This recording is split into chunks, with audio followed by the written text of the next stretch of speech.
जानकारी ਨੂੰ ਸੁਣਿਆ ਹੋਵੇਗਾ, ਸੁਣ ਕੇ ਸਮਝਿਆ ਹੋਵੇਗਾ ਤੇ ਸਮਝਣ ਤੋਂ ਬਾਅਦ ਆਪਣੇ ਵਿਚਾਰਾਂ ਨੂੰ ਤੁਸੀਂ ਬੋਲ ਕੇ ਪ੍ਰਸ਼ਨ ਉੱਤਰ ਸੈਸ਼ਨ ਵਿੱਚ ਪ੍ਰਗਟ ਕੀਤਾ ਤੇ ਐਕਸਪਰਟਸ ਦੁਆਰਾ ਦਿੱਤੀਆਂ ਪ੍ਰੈਜੈਂਟੇਸ਼ਨਸ ਨੂੰ ਚੰਗੀ ਤਰ੍ਹਾਂ ਪੜ੍ਹਿਆ ਹੋਵੇਗਾ ਤੇ ਉਸ ਦਾ ਰਿਸਪੌਂਸ ਤੁਸੀਂ ਫੀਡਬੈਕ ਦੇ ਰੂਪ ਵਿੱਚ ਲਿਖ ਕੇ ਸਾਡੇ ਤੱਕ ਪਹੁੰਚਾਇਆ ਹੈ। ਸੋ ਸਟੂਡੈਂਟਸ, ਮੇਰੇ ਖਿਆਲ ਵਿੱਚ ਤੁਸੀਂ ਸਮਝ ਗਏ ਹੋਵੋਗੇ ਕਿ ਮੈਂ ਅੱਜ ਭਾਸ਼ਾਈ ਕੌਸ਼ਲਾਂ ਦੇ ਵਿਸ਼ੇ ਬਾਰੇ ਗੱਲ ਕਰ ਰਹੀ ਹਾਂ। ਸੋ ਹੁਣ ਤੁਸੀਂ ਸਭ ਸਟੂਡੈਂਟਸ ਅਧਿਆਪਕ ਬਣਨ ਜਾ ਰਹੇ ਹੋ ਤੇ ਅਧਿਆਪਕ ਹੋਣ ਦੇ ਨਾਤੇ ਤੁਹਾਡੇ ਵਿੱਚ ਇਹ ਸਾਰੇ ਭਾਸ਼ਾਈ ਕੌਸ਼ਲ ਹੋਣੇ ਬਹੁਤ ਜ਼ਰੂਰੀ ਹਨ। तो भाषाई कौशलों के विकास में अध्यापक ही एक विशेष भूमिका अदा करता है। इसलिए अज का यह वैबीनार असी भाषाई कौशलों का विकास विषय के उत्ते आयोजित करन जा रहे हैं। सो अज के इस वैबीनार के मुख्य वक्ता doctor Gurvinder Singh, assistant professor GHG Harparkash college of education for women, Sidhwan Khurd, Ludhiana तो हैं। मैं डॉक्टर गुरविंदर सिंह जी का Shri Guru Angad Dev college of education के principal doctor Simarpreet Kaur ji, staff और विद्यार्थियों वालों हार्दिक स्वागत करती हाँ। मैं डॉक्टर गुरविंदर सिंह जी दी एकेडैमिक ते प्रोफैशनल अचीवमेंट्स नाल तुहानूं रूबरू करवाउण जा रही हूँ। Doctor Gurvinder Singh GHG Harparkash college of education for women, Sidhwan Khurd, Ludhiana विच टीच कर रहे हैं। उन्हां दी qualification MA religious studies, MA Punjabi, M.Ed, M.Phil in Education, UGC NET in Education, PTET, CTET and PGDCA sir ने की हुई है and PhD in Education।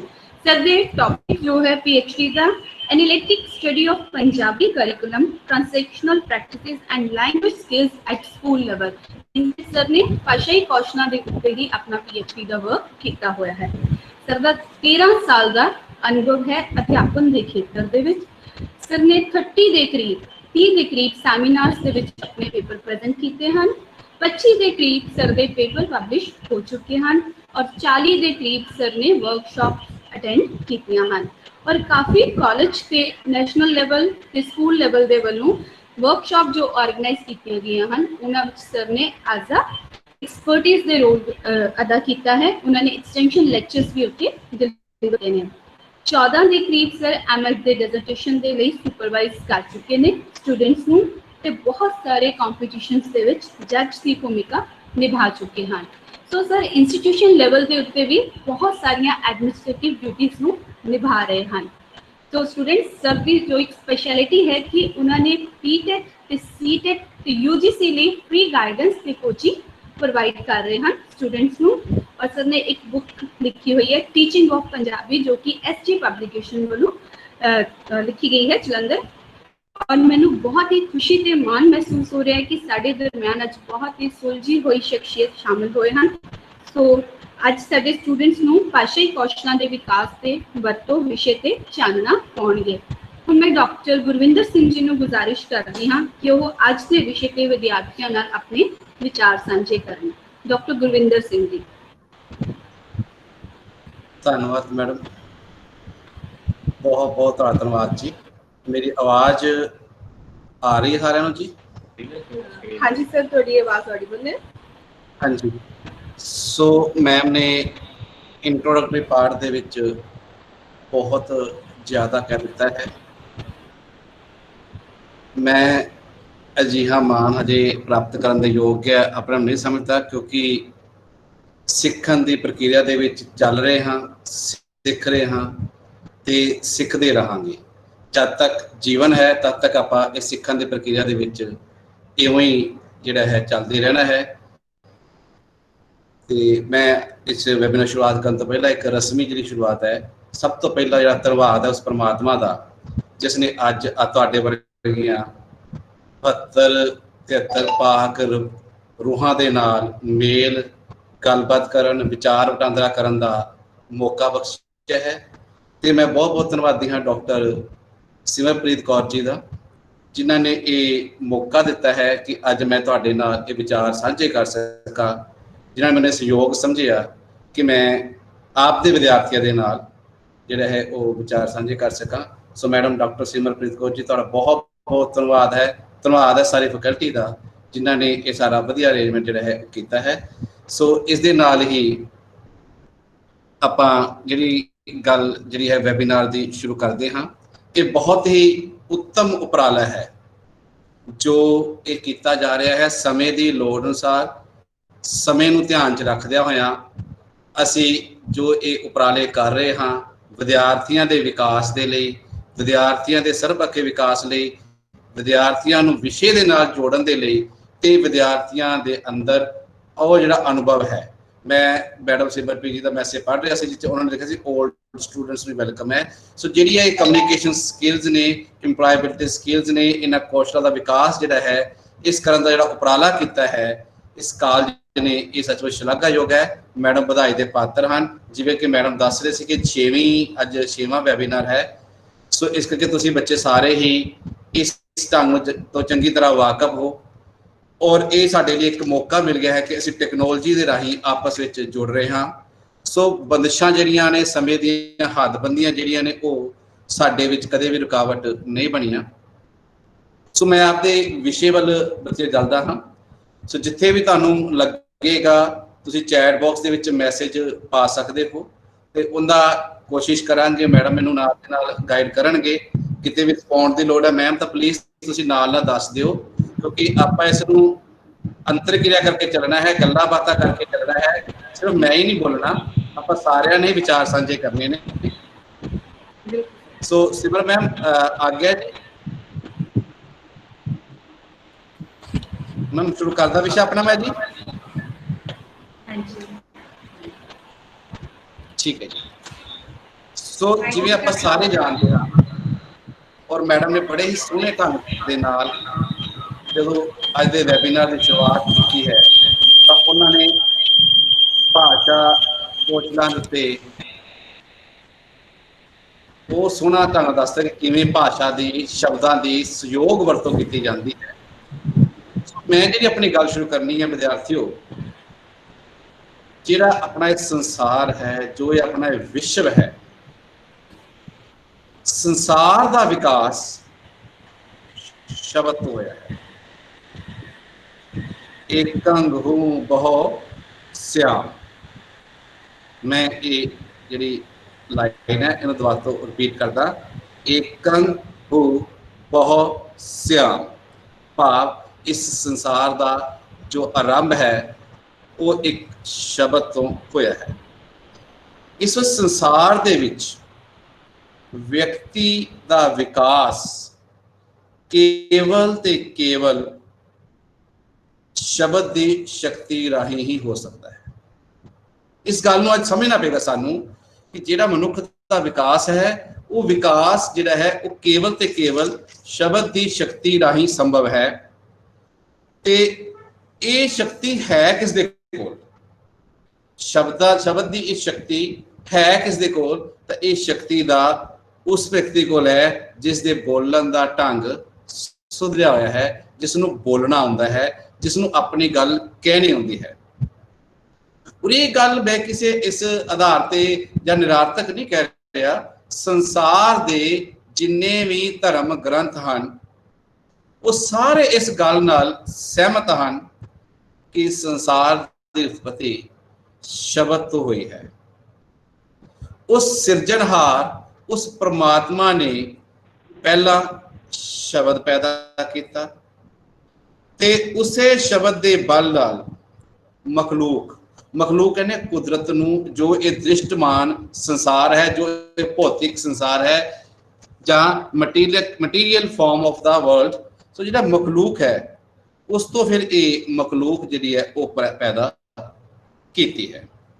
ਸੋ ਇਹ ਜਿਹੜੀ ਸ਼ਬਦ ਦੀ ਮਾਦੀ ਸੂਰਤ ਹੈ, ਭੌਤਿਕ ਰੂਪ ਹੈ, ਉਸ ਨੂੰ ਕੋਈ ਕਿਸੇ ਨਾਮ ਦੇ ਨਾਲ ਹੀ ਪੁਕਾਰ ਰਿਹਾ ਹੈ, ਉਹ ਅਲੱਗ ਹੈ। ਅਸੀਂ ਸੰਸਾਰ ਦੇ ਵਿੱਚ ਉਹ ਵੱਖ-ਵੱਖ ਨਾਮ ਜਿਹੜੇ ਨੇ ਉਹ ਸ਼ਬਦ ਦੇ, ਕੋਈ ਓਮ ਕਹਿੰਦਾ ਹੈ, ਕੋਈ ਹੋਰ ਕੋਈ ਨਾਮ ਲੈਂਦਾ ਹੈ। ਸੋ ਕਿਹੜੇ ਵੀ ਨਾਮ ਦੇ ਨਾਲ ਪੁਕਾਰ ਰਿਹਾ ਹੈ ਉਹ ਵੱਖਰਾ ਹੋ ਸਕਦਾ ਹੈ, ਪਰ ਸ਼ੱਕ ਕੋਈ ਨਹੀਂ ਉਸ ਅਕਾਲ ਪੁਰਖ ਕਰਤਾ ਪੁਰਖ ਨੇ ਕਿਰਤ ਕਰਨ ਤੋਂ ਪਹਿਲਾਂ ਸ਼ਬਦ ਪੈਦਾ ਕੀਤਾ।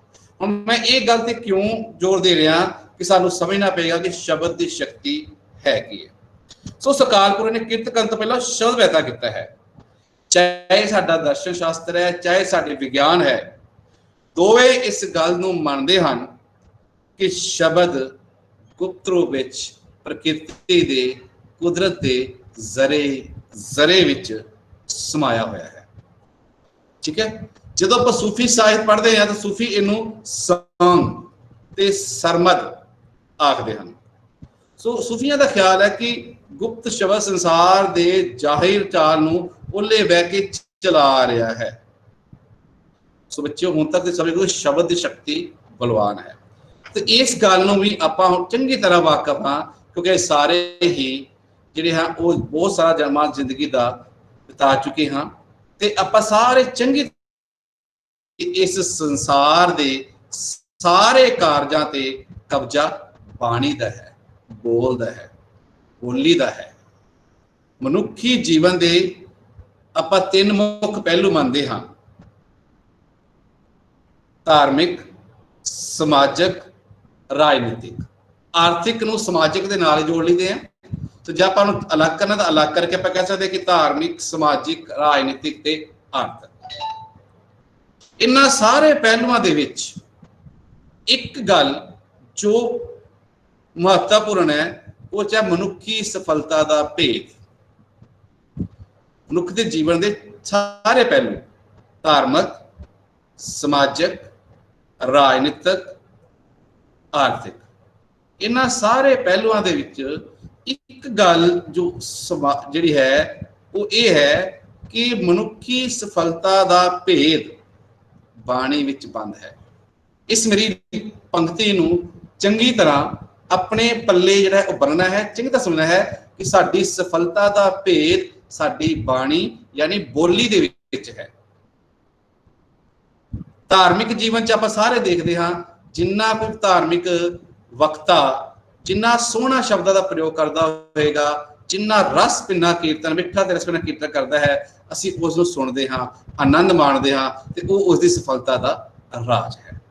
ਸਮਾਜਿਕ ਜੀਵਨ ਦੇ ਵਿੱਚ ਆਪਾਂ ਨੂੰ ਜਿੱਥੇ ਵੀ ਆਪਾਂ ਵੇਖਾਂਗੇ ਸਫਲਤਾ ਹੈ, ਜਿੱਥੇ ਵੀ ਤੁਹਾਨੂੰ ਸਫਲਤਾ ਨਜ਼ਰ ਆਵੇਗੀ, ਉੱਥੇ ਮਿੱਠੇ ਬੋਲਣ ਦਾ ਵਰਤਾਰਾ ਹੋ ਰਿਹਾ ਹੋਵੇਗਾ। ਸੋ ਹੁਣ ਥੋੜਾ ਜਿਹਾ ਆਪਣੇ ਆਲੇ ਦਾ ਨਿਭਰੋ, ਜਿੱਥੇ ਵੀ ਤੁਹਾਨੂੰ ਲੱਗੇ ਕਿ ਸਫਲਤਾ ਹੈ, ਜਿੱਥੇ ਸਫਲਤਾ ਹੈ ਉੱਥੇ ਮਿੱਠੇ ਬੋਲਣ ਦਾ ਵਰਤਾਰਾ ਵੀ ਹੋ ਰਿਹਾ ਦਿਸੇਗਾ। ਸੋ ਇਹ ਜਿਹੜਾ ਮਿੱਠਾ ਬੋਲ ਹੈ, ਜੋ ਇਹ ਸ਼ਬਦਾਂ ਦੀ ਸਯੋਗ ਵਰਤੋਂ ਹੈ, ਜੋ ਇਹ ਭਾਸ਼ਾ ਦੀ ਕਮਾਲ ਦੀ ਵਰਤੋਂ ਹੈ, ਇਹ ਭਾਸ਼ਾ ਦੇ ਸ਼ਬਦਾਂ ਦੀ ਸਯੋਗ ਵਰਤੋਂ ਪੱਥਰ ਦਿਲਾਂ ਨੂੰ ਵੀ ਪਿਘਲਾ ਸਕਦੀ ਹੈ, ਮੋਮ ਬਣਾ ਸਕਦੀ ਹੈ। ਪੱਥਰ ਨੂੰ ਵੀ ਮੋਮ ਬਣਾ ਕੇ ਆਪ ਦਾ ਕਾਰਜ, ਆਪ ਦਾ ਕੰਮ ਕਢਾ ਸਕਦੀ ਹੈ। ਕੋਈ ਵੀ ਕੰਮ, ਜਿਹੜਾ ਕੰਮ ਬਹੁਤ ਔਖਾ ਹੈ, ਜਿਸ ਦੇ ਲਈ ਸ਼ਕਤੀ ਹਾਰ ਜਾਏ, ਜਿਸ ਦੇ ਲਈ ਹਥਿਆਰ ਸ਼ਸਤਰ ਵੀ ਕੰਮ ਨਾ ਆਉਣ, ਤਲਵਾਰਾਂ ਵੀ ਕੰਮ ਨਹੀਂ ਆਉਂਦੀਆਂ, ਉੱਥੇ ਮਿੱਠੇ ਦੋ ਬੋਲ ਉਸ ਕੰਮ ਨੂੰ ਬੜੇ ਸੁਖਾਲੇ ਢੰਗ ਦੇ ਨਾਲ ਹੱਲ ਕਰਾ ਦਿੰਦੇ ਆ। ਹੁਣ ਜਦੋਂ ਇੰਨੀ ਗੱਲ ਆਪਾਂ ਸਮਝ ਲਈ ਤਾਂ ਇੱਥੋਂ ਤੱਕ ਆਪਾਂ ਨੂੰ ਸਮਝ ਆ ਗਿਆ ਹੋਏਗਾ ਕਿ ਜਿਹੜੇ ਬੋਲ ਹੈ, ਬੋਲਣ ਦਾ ਲਹਿਜਾ ਹੈ, ਬੋਲਣ ਦਾ ਢੰਗ ਹੈ, ਇਸ ਨੂੰ ਅਸੀਂ ਬਹੁਤ ਤਰੀਕੇ ਦੇ ਨਾਲ, ਸਯੋਗ ਤਰੀਕੇ ਨਾਲ ਸਮਝ ਕੇ ਬੋਲਣਾ ਹੈ। ਅੱਜ ਰਾਜਨੀਤਿਕ ਖੇਤਰ 'ਚ ਦੇਖ ਲਓ, ਰਾਜਨੀਤਿਕ ਖੇਤਰ ਦੇ ਵਿੱਚ ਉਹੀ ਵਿਅਕਤੀ ਸਫਲ ਹੈ ਜਿਸ ਨੂੰ ਬੋਲਣਾ ਆਉਂਦਾ ਹੈ, ਜਿਸ ਨੂੰ ਸ਼ਬਦਾਂ ਦੀ ਸਹੀ ਵਰਤੋਂ ਕਰਨੀ ਆਉਂਦੀ ਹੈ। ਹੁਣ ਉਹ ਬੋਲਣ ਦੇ ਲਈ ਜ਼ਰੂਰੀ ਹੈ ਸੁਣਨਾ, ਔਰ ਬੋਲਣ ਦੇ ਲਈ ਜ਼ਰੂਰੀ ਹੈ ਪੜ੍ਹਨਾ। ਸੋ ਇਹ ਸਾਰੇ ਹੀ ਜਿਹੜੇ ਭਾਸ਼ਾ ਕੌਸ਼ਲ ਨੇ, ਇਹ ਆਪਸ ਦੇ ਵਿੱਚ ਜੁੜੇ ਹੋਏ ਹਨ। ਸੋ ਚੰਗਾ ਕੋਈ ਵੀ ਅਗਵਾਈ ਕਰਤਾ ਹੈ, ਚੰਗਾ ਕੋਈ ਨੇਤਾ ਹੈ, ਚੰਗਾ ਕੋਈ ਵਕਤਾ ਹੈ, ਉਹ ਸਾਹਮਣੇ ਸੁਣਨ ਵਾਲਿਆਂ ਨੂੰ ਆਪ ਦੇ ਵਿਚਾਰਾਂ ਤੋਂ ਪ੍ਰਭਾਵਿਤ ਕਰ ਲੈਂਦਾ ਹੈ, ਸਿਰਫ ਇੱਕ ਬੋਲਣ ਦੇ ਲਹਿਜੇ ਦੇ ਨਾਲ। ਸੋ ਮੇਰੇ ਬੱਚਿਓ, ਇਸ ਬੋਲਣ, ਇਸ ਸ਼ਬਦਾਂ ਦੀ ਸਯੋਗ ਵਰਤੋਂ ਤੇ ਇਹ ਬਹੁਤ ਜ਼ਰੂਰੀ ਹੈ। ਹੁਣ ਇਹ ਸਯੋਗ ਵਰਤੋਂ ਕਿਵੇਂ ਆਏਗੀ, ਕੀ ਹੋ ਸਕਦਾ ਹੈ, ਇਹ ਆਪਾਂ ਆਪਣਾ ਸਮਝਾਂਗੇ। ਸੋ ਜਿਹੜੀ ਮੇਰੀ ਅੱਜ ਦੇ ਮੈਂ ਇਹ ਤੁਹਾਡੇ ਨਾਲ ਵਿਚਾਰ ਸਾਂਝੇ ਕਰਨੇ ਹਨ, ਮੈਂ ਉਸ ਨੂੰ ਮੁੱਖ ਰੂਪ ਦੇ ਵਿੱਚ ਵਿਦਿਆਰਥੀਆਂ ਦੇ ਰੂਪ ਦੇ ਵਿੱਚ, ਕਿ ਵਿਦਿਆਰਥੀ ਤੁਸੀਂ ਸਾਰੇ ਅਧਿਆਪਕ ਹੋ, ਵਿਦਿਆਰਥੀ ਅਧਿਆਪਕ ਹੋ। ਸੋ ਵਿਦਿਆਰਥੀ ਅਧਿਆਪਕ ਜਿਹੜੇ ਨੇ ਉਹ ਅਧਿਆਪਕ ਹੀ ਨੇ, ਜਿਵੇਂ ਤੁਹਾਡੀ ਡਿਗਰੀ ਪੂਰੀ ਹੁੰਦੀ ਹੈ ਤੁਸੀਂ ਅਧਿਆਪਕ ਹੋ। ਸੋ ਮੈਂ ਅਧਿਆਪਕਾਂ ਨਾਲ ਗੱਲ ਕਰ ਰਿਹਾ ਕਿ ਇੱਕ ਅਧਿਆਪਕ ਹੋਣ ਨਾਤੇ ਅਸੀਂ ਵਿਦਿਆਰਥੀਆਂ ਦੇ ਅੰਦਰ ਭਾਸ਼ਾ ਕੌਸ਼ਲ ਦਾ ਵਿਕਾਸ ਕਿਵੇਂ ਕਰਨਾ ਹੈ, सो आपां उस दा विचार जिहड़ी है वो नाल नाल करांगे। ये स्क्रीन ते सारिਆਂ ਨੂੰ ਜਿਹੜੀ है वो दिख रही है? मैडम मैनूं जरा दस दो स्क्रीन विजिबल है सारिਆਂ ਨੂੰ? हाँ जी सर, स्क्रीन शो हो रही है। ठीक है जी। सो भाषाई कौशल का विकास जो विषय मैंने दिता गया सी, ये विषय बहुत महत्वपूर्ण है। इस ते मैं कोशिश करांगा, बहुत लंबा विषय है। एक वैबीनार दे विच हो सकता है कि मेरे तो पूरा नहीं हुए, पर कोशिश करांगे कि आप जिन्ना समाज मिलांगे गल्लां करांगे उन्ने विच कुछ गल्लां जिहड़ियां ने वो साझियां करांगे। सो आपां जो भाषा की गल करते हाँ,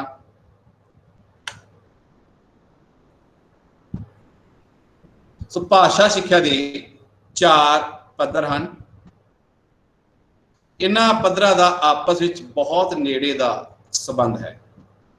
सुनना ते समझना, बोलना, पढ़ना, लिखना। हुण 4 पद्धर ने, सुनना ते समझना, बोलना, पढ़ना, लिखना। हुण सुनना ते समझना ये जो है लाइव,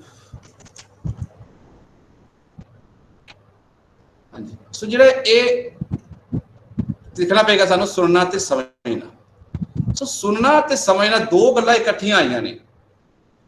इसनूं आपां ये ले लईए कि कल्ला सुनना संभव नहीं। जिवें मान लो तुसीं पंजाबी फिल्मां वेखदे हो, एक पिक्चर दा एक फिल्म की गल जिहड़ी तुहाडे नाल करके मैं इस अपनी गल नूं स्पष्ट करांगा। एक पंजाबी फिल्म सी, पुराना हीरो है वरिंदर, तुहाडे चों काफ़ी बच्चों ने नाम शायद सुनिया होवे। उस दे च एक दृश्य है, वो दृश्य जिहड़ा तुहाडे सामने ना कि वो बाहरों विदेश तो आउंदा है, उहदी जिहड़ी विदेश विआह करा के विदेश की जिहड़ी लड़की है जिसनूं कि साडी बोली साडी भाषा नहीं आउंदी, उहनूं अपने पिंड लैके आउंदा है।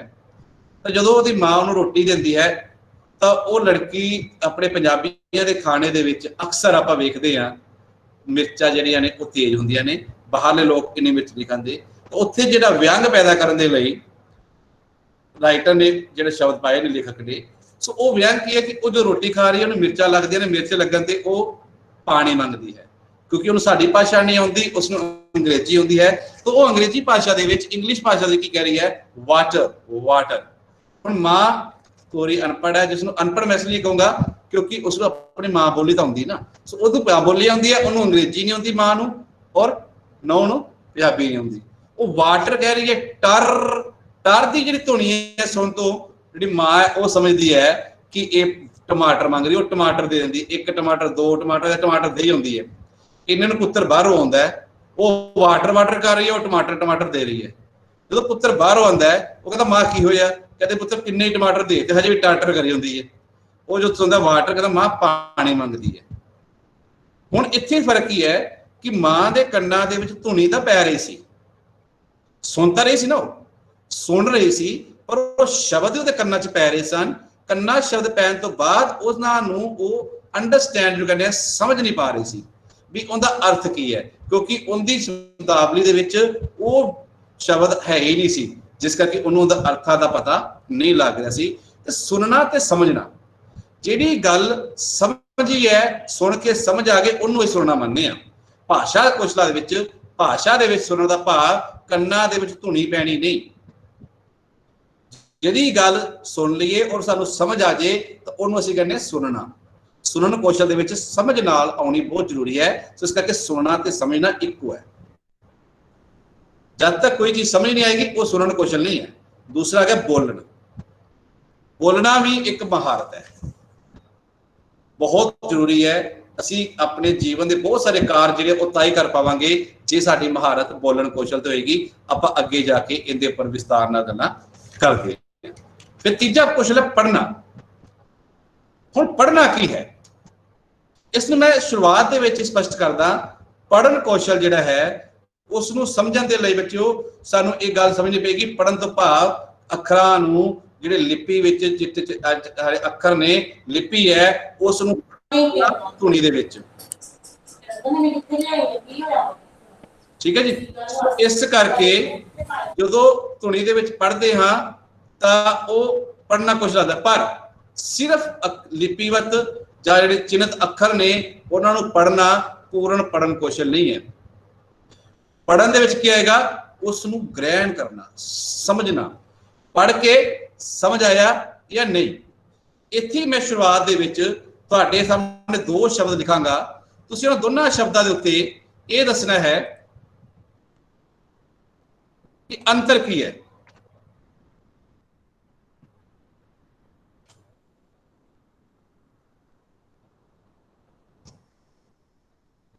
दो शब्द ये अक्सर जो आप गुरबाणी पढ़ते हैं उनके साथ सामने आ जाते हैं, मन्ने मन्ना।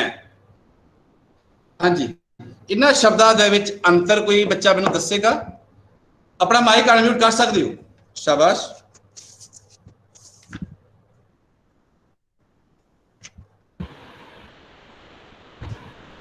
हाँ जी स्टूडेंट्स, जिसमें किसी ने कुछ ने कोई गल आपां अंतर केड़ी करनी है, भाई साहब पता तो साल सुनते पे तुसीं अपने आप को अनम्यूट कर सकते हो और सबनूं रिप्लाई दो प्लीज।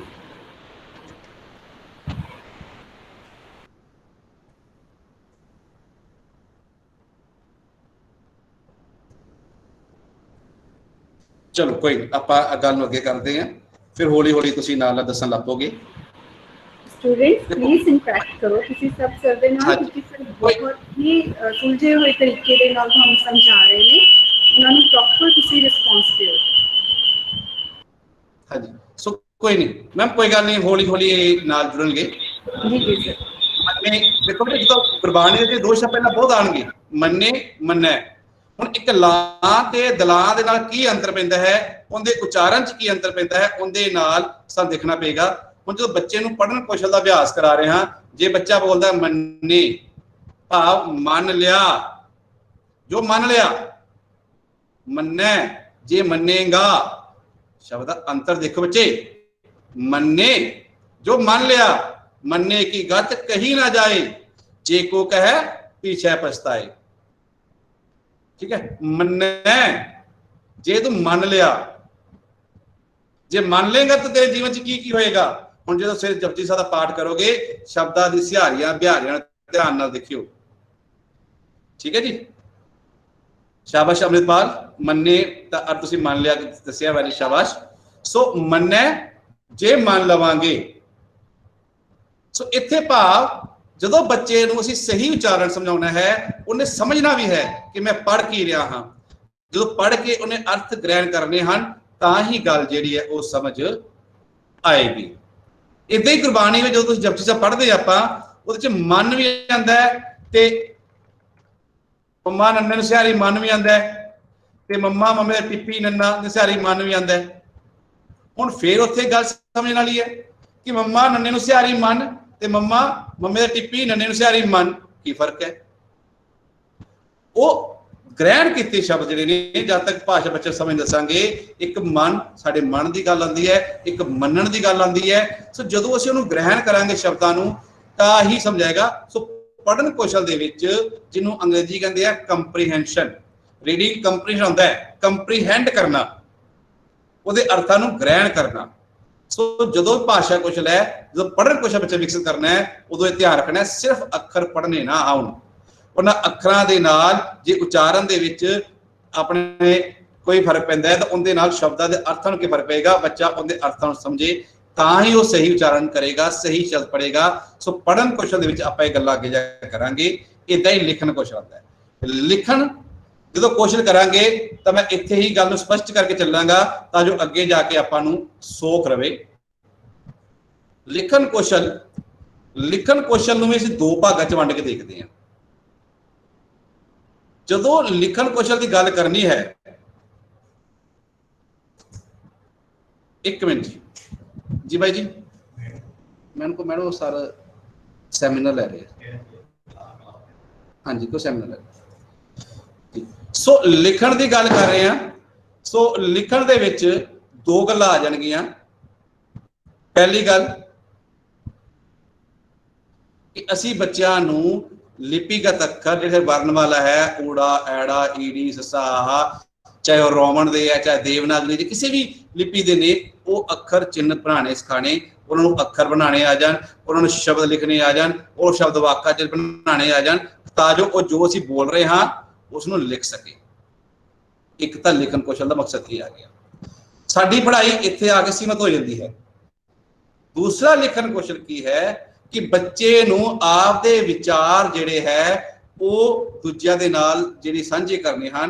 मेरे मन च कोई फुरना आया, मेरे मन च कोई विचार ने, मैं अपनी भावनावां नू अपने विचारां नू अपने शब्दां दे विच लिख सकां, जिन्हों आपां कहने लेखक बनना, कहानी लिखना, कविता लिखना। कविता वाले विचार आएंगे, कविता नू संजोना है शब्दां दे विच, अलंकारां दे विच, रसां दे विच, ठीक है। उसे ढंग नाल कहानी लिखनी है, निबंध लिखना है। सो निबंध, कहानी, कविता, अलंकार, ये जो लिखना है इन्होंने कविता नू, कहानी नू, निबंध नू या कुछ भी अपनी जीवनी, तो वो लिखना भाव मौलिक लिखन, जो सोचा अपने सोच नू तुसीं शब्दां दे विच प्रगटा सको, लिखन कौशल। सो जो विद्यार्थियों के भाषा कौशल का विकास करना है तो असी लिखन कौशल नू इस दो ढंग नाल करना है। जो आप आईएलएस की गल करते हाँ, जो कम्युनिकेशन स्किल्स की गल करते हाँ, उत्थे मौलिक लिखन जिहड़ा है वो आता है कि तुहानूं एक पैरा दिता जाता है कि तुसीं अपना अनुभव लिखो। जे मैं प्रधानमंत्री हुंदा तो बच्चा उत्थे लिखेगा, वो एक मौलिक लिखन आ गया। एक लिखना आपां क्योंकि भाषा अध्यापक भी हाँ, असी बच्चों दियां ये भी लिखना है कि उन्होंने बच्चे नूं मात्रावां सही पाउणियां आंदे ने, अखर सही पाने आंदे कि नहीं आंदे। सो असी लिखन कौशल दो भागां च वंड के करना है। इसे असीं पढ़न कौशल दो भागां करना है कि उन्होंने पढ़ना भी आउंदा कि नहीं आउंदा, उन्होंने सामने लिखे अखर पढ़ने आंदे कि नहीं आंदे। सो इस करके पढ़न कौशल ते लिखन कौशल जो करांगे तो आपां इस गल नूं स्पष्ट करना है कि ये दो दो भाग जिहड़े ने ये जरूरी नहीं। असीं किसी नूं भी अखों ओला नहीं कर सकते। सो हुण तक आपां दसदे कि भाषा के 4 पद्धर ने, हुण चारां पद्धरां नूं आपां चंगी तरह समझ लिया।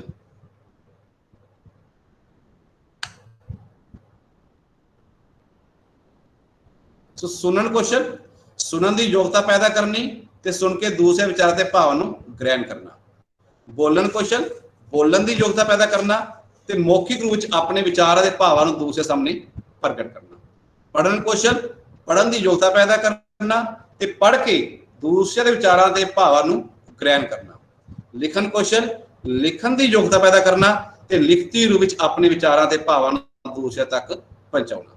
सो आ 4 जिहड़े कौशल ने ये बच्चों के अंदर असीं विकसित करने ही करने हैं, तां ही बच्चे जे साडे ने वो सही ढंग दे नाल सिक्ख्या हासिल कर सकणगे। जे असीं इन्हां 4 कौशलों नूं सही ढंग नाल बच्चों नूं ना सिखा सके तां साडे बच्चे जिहड़े ने वो सिक्ख्या हासिल कर जिहड़े ने वो सही ढंग नाल नहीं कर सकणगे, वो जीवन दे विच बहुत सारा पछड़ जाणगे। इस करके विद्यार्थियों नूं ये 4 कौशल का अभ्यास लाजमी है, ठीक है जी। इस करके आपां हुण एक एक कौशल दिखांगे कि अगे असीं कौशल अभ्यास कराउण वेले उस तो पहला असीं किहड़ियां गल्लां दा ध्यान रखना है, वो शर्तां किहड़ियां हन जिन्हां दे राहीं असीं बच्चों का विकास करना है। सो सब तो पहला सुनन कौशल का महत्व की है, बड़े संखेप रूप में आपां गल करांगे क्योंकि तुसीं जो पंजाबी दी जमातां लाइयां सी, जिहड़े बच्चे टीचिंग को पंजाबी दे सी जां इंग्लिश दे सीगे, तो वो बच्चे इस गल चंगी तरह समझते हैं कि लैंग्वेज जो कम्युनिकेशन स्किल्स करते हैं तो उत्थे उन्होंने बहुत इनू विस्तार च किया होया है।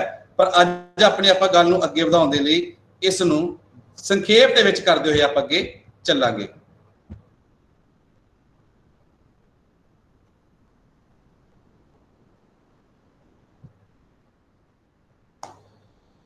ठीक है जी। सो सुनन कौशल का महत्व की है, सुनना बहुत जरूरी है। जे असीं सही नहीं सुनिया तो बहुत सारिया समस्यावां जिहड़ियां ने वो खड़ियां हो जांदियां ने।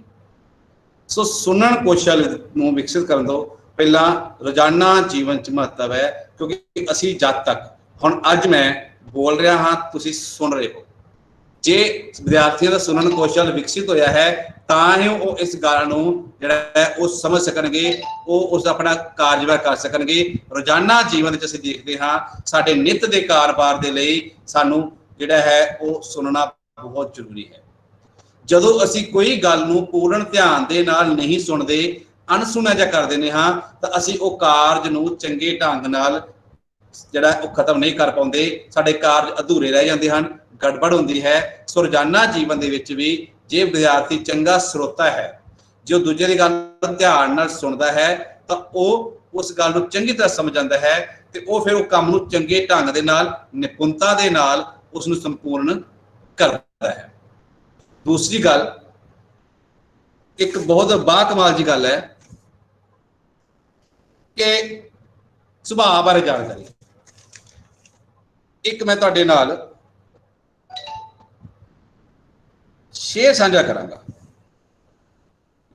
ਸਭਾ ਤੋਂ ਗੁਣੀਅਨ ਕੀ, ਹਿੰਦੀ ਦਾ ਹੈ, ਹਿੰਦੀ ਦੇ ਕਿਸੇ ਕਵੀ ਨੇ ਗੱਲ ਕਹੀ, ਸਭਾ ਤੋਂ गुणियन की वासना फुल नैनन की। सभा तो गुणियन की, गुणा दी, सभा का दी है गुणा दी, वासना फुल नैनन की ते फुल्लां दी खुशबू, अतर जिन्होंने आप सेंट कह देने हैं। बोले बिन खोले बिन कैसे जानिए। हुण ध्यान ना समझो, सुभाव बजान गल कर रहा मैं। सभा तो गुणियन की, जे मनुख दे अंदर की गुण नहीं, मनुख क्यों जी शख्सियत का मालक है, जब तक वो बोलता नहीं, जब तक वो चुप है, जुबान तो बोलिया नहीं। किवें नाल उदाहरण दे के समझा रहा है, वासना फुल नैनन की, जिवें इत्र दी शीशी है, सेंट दी शीशी है, जे वो बंद है, जब तक वो बंद है, सानू की पता लगू भी उनकी स्मैल, ਉਹਦੀ ਜਿਹੜੀ ਖੁਸ਼ਬੂ ਹੈ ਉਹ ਕਿਹੋ ਜੀ ਹੈ, ਫ੍ਰੈਗਰੈਂਸ ਕਿਹੋ ਜੀ ਹੈ। ਸੋ ਜੇ ਅਸੀਂ ਇਤਰ ਦੀ ਖੁਸ਼ਬੂ ਲੈਣੀ ਹੈ ਤਾਂ ਸਾਨੂੰ ਇਤਰ ਦੀ ਸ਼ੀਸ਼ੀ ਖੋਲਣੀ ਪਏਗੀ, ਜਾਂ ਤੁਸੀਂ ਕਹੋਗੇ ਜੀ ਉਹ ਸਪਰੇਅ ਕਰਕੇ ਦੇਖਣਾ ਪਏਗਾ ਬਟਨ ਦੱਬ ਕੇ ਵੀ ਉਹ ਕਿਹੋ ਜੀ ਹੈ। ਸੋ ਉਸੇ ਢੰਗ ਨਾਲ ਮਨੁੱਖ ਜਦ ਤੱਕ ਜ਼ਬਾਨ ਨਹੀਂ ਖੋਲਦਾ ਤਦ ਤੱਕ ਉਹਦੀ ਸ਼ਖਸੀਅਤ ਦਾ ਸਾਨੂੰ ਅਨੁਭਵ ਨਹੀਂ ਹੁੰਦਾ ਕਿ ਉਹ ਕਿਹੋ ਜੀ ਹੈ। ਸੋ ਕਿਸੇ ਦੇ ਸੁਭਾਅ ਬਾਰੇ ਜਾਣਕਾਰੀ ਲਈ बोले फुलैनन की फूले बिन खोले बिन कैसे जाने। जे बंदा मनुख बोलेगा नहीं तो असीं उहदे सुभाव बारे, उहदी शख्सियत बारे नहीं जान सकते। जे वो शीशी इत्र दी खोलेगा नहीं तो उहदी खुशबू बारे नहीं जान सकते। सो इसलिए जदों मनुख बोल रहा है, जे असीं उहनूं ध्यान दे नाल सुनांगे तां ही असीं उस मनुख दे सुभाव बारे जान सकते हां। सो इस करके महत्वपूर्ण है सुनन कौशल, विचारां नूं ग्रहण करन च महत्वपूर्ण है। ਜਿਹੜੇ ਵਿਚਾਰ ਨੇ, ਜਦੋਂ ਅਗਲਾ ਬੰਦਾ ਬੋਲ ਰਿਹਾ ਹੈ, ਜਦੋਂ ਵੀ ਬੱਚੇ ਜ਼ਿੰਦਗੀ ਦੇ ਵਿੱਚ ਅੱਗੇ ਵਧਣਾ ਹੈ, ਧਿਆਨ ਰੱਖਿਓ ਜਦੋਂ ਅਸੀਂ ਕਿਸੇ ਨੂੰ ਕੋਈ ਗੱਲ ਕਹਿਣੀ ਹੈ ਜਾਂ ਕਿਸੇ ਨੂੰ ਜਵਾਬ ਦੇਣਾ ਹੈ, ਜਦੋਂ ਦੀ ਗੱਲ ਨੂੰ ਧਿਆਨ ਦੇ ਨਾਲ ਸੁਣ ਲੈਂਦੇ ਹਾਂ ਤੇ ਫਿਰ ਅਸੀਂ ਉਹਨੂੰ ਆਧਾਰ ਬਣਾ ਕੇ ਗੱਲ ਕਰਨੀ ਹੈ। ਸੋ ਵਿਚਾਰਾਂ ਨੂੰ ਗ੍ਰਹਿਣ ਕਰਨ ਦੇ ਵਿੱਚ ਸੁਣਨ ਕੌਸ਼ਲ ਦਾ ਬਹੁਤ ਮਹੱਤਵਪੂਰਨ ਹੈ।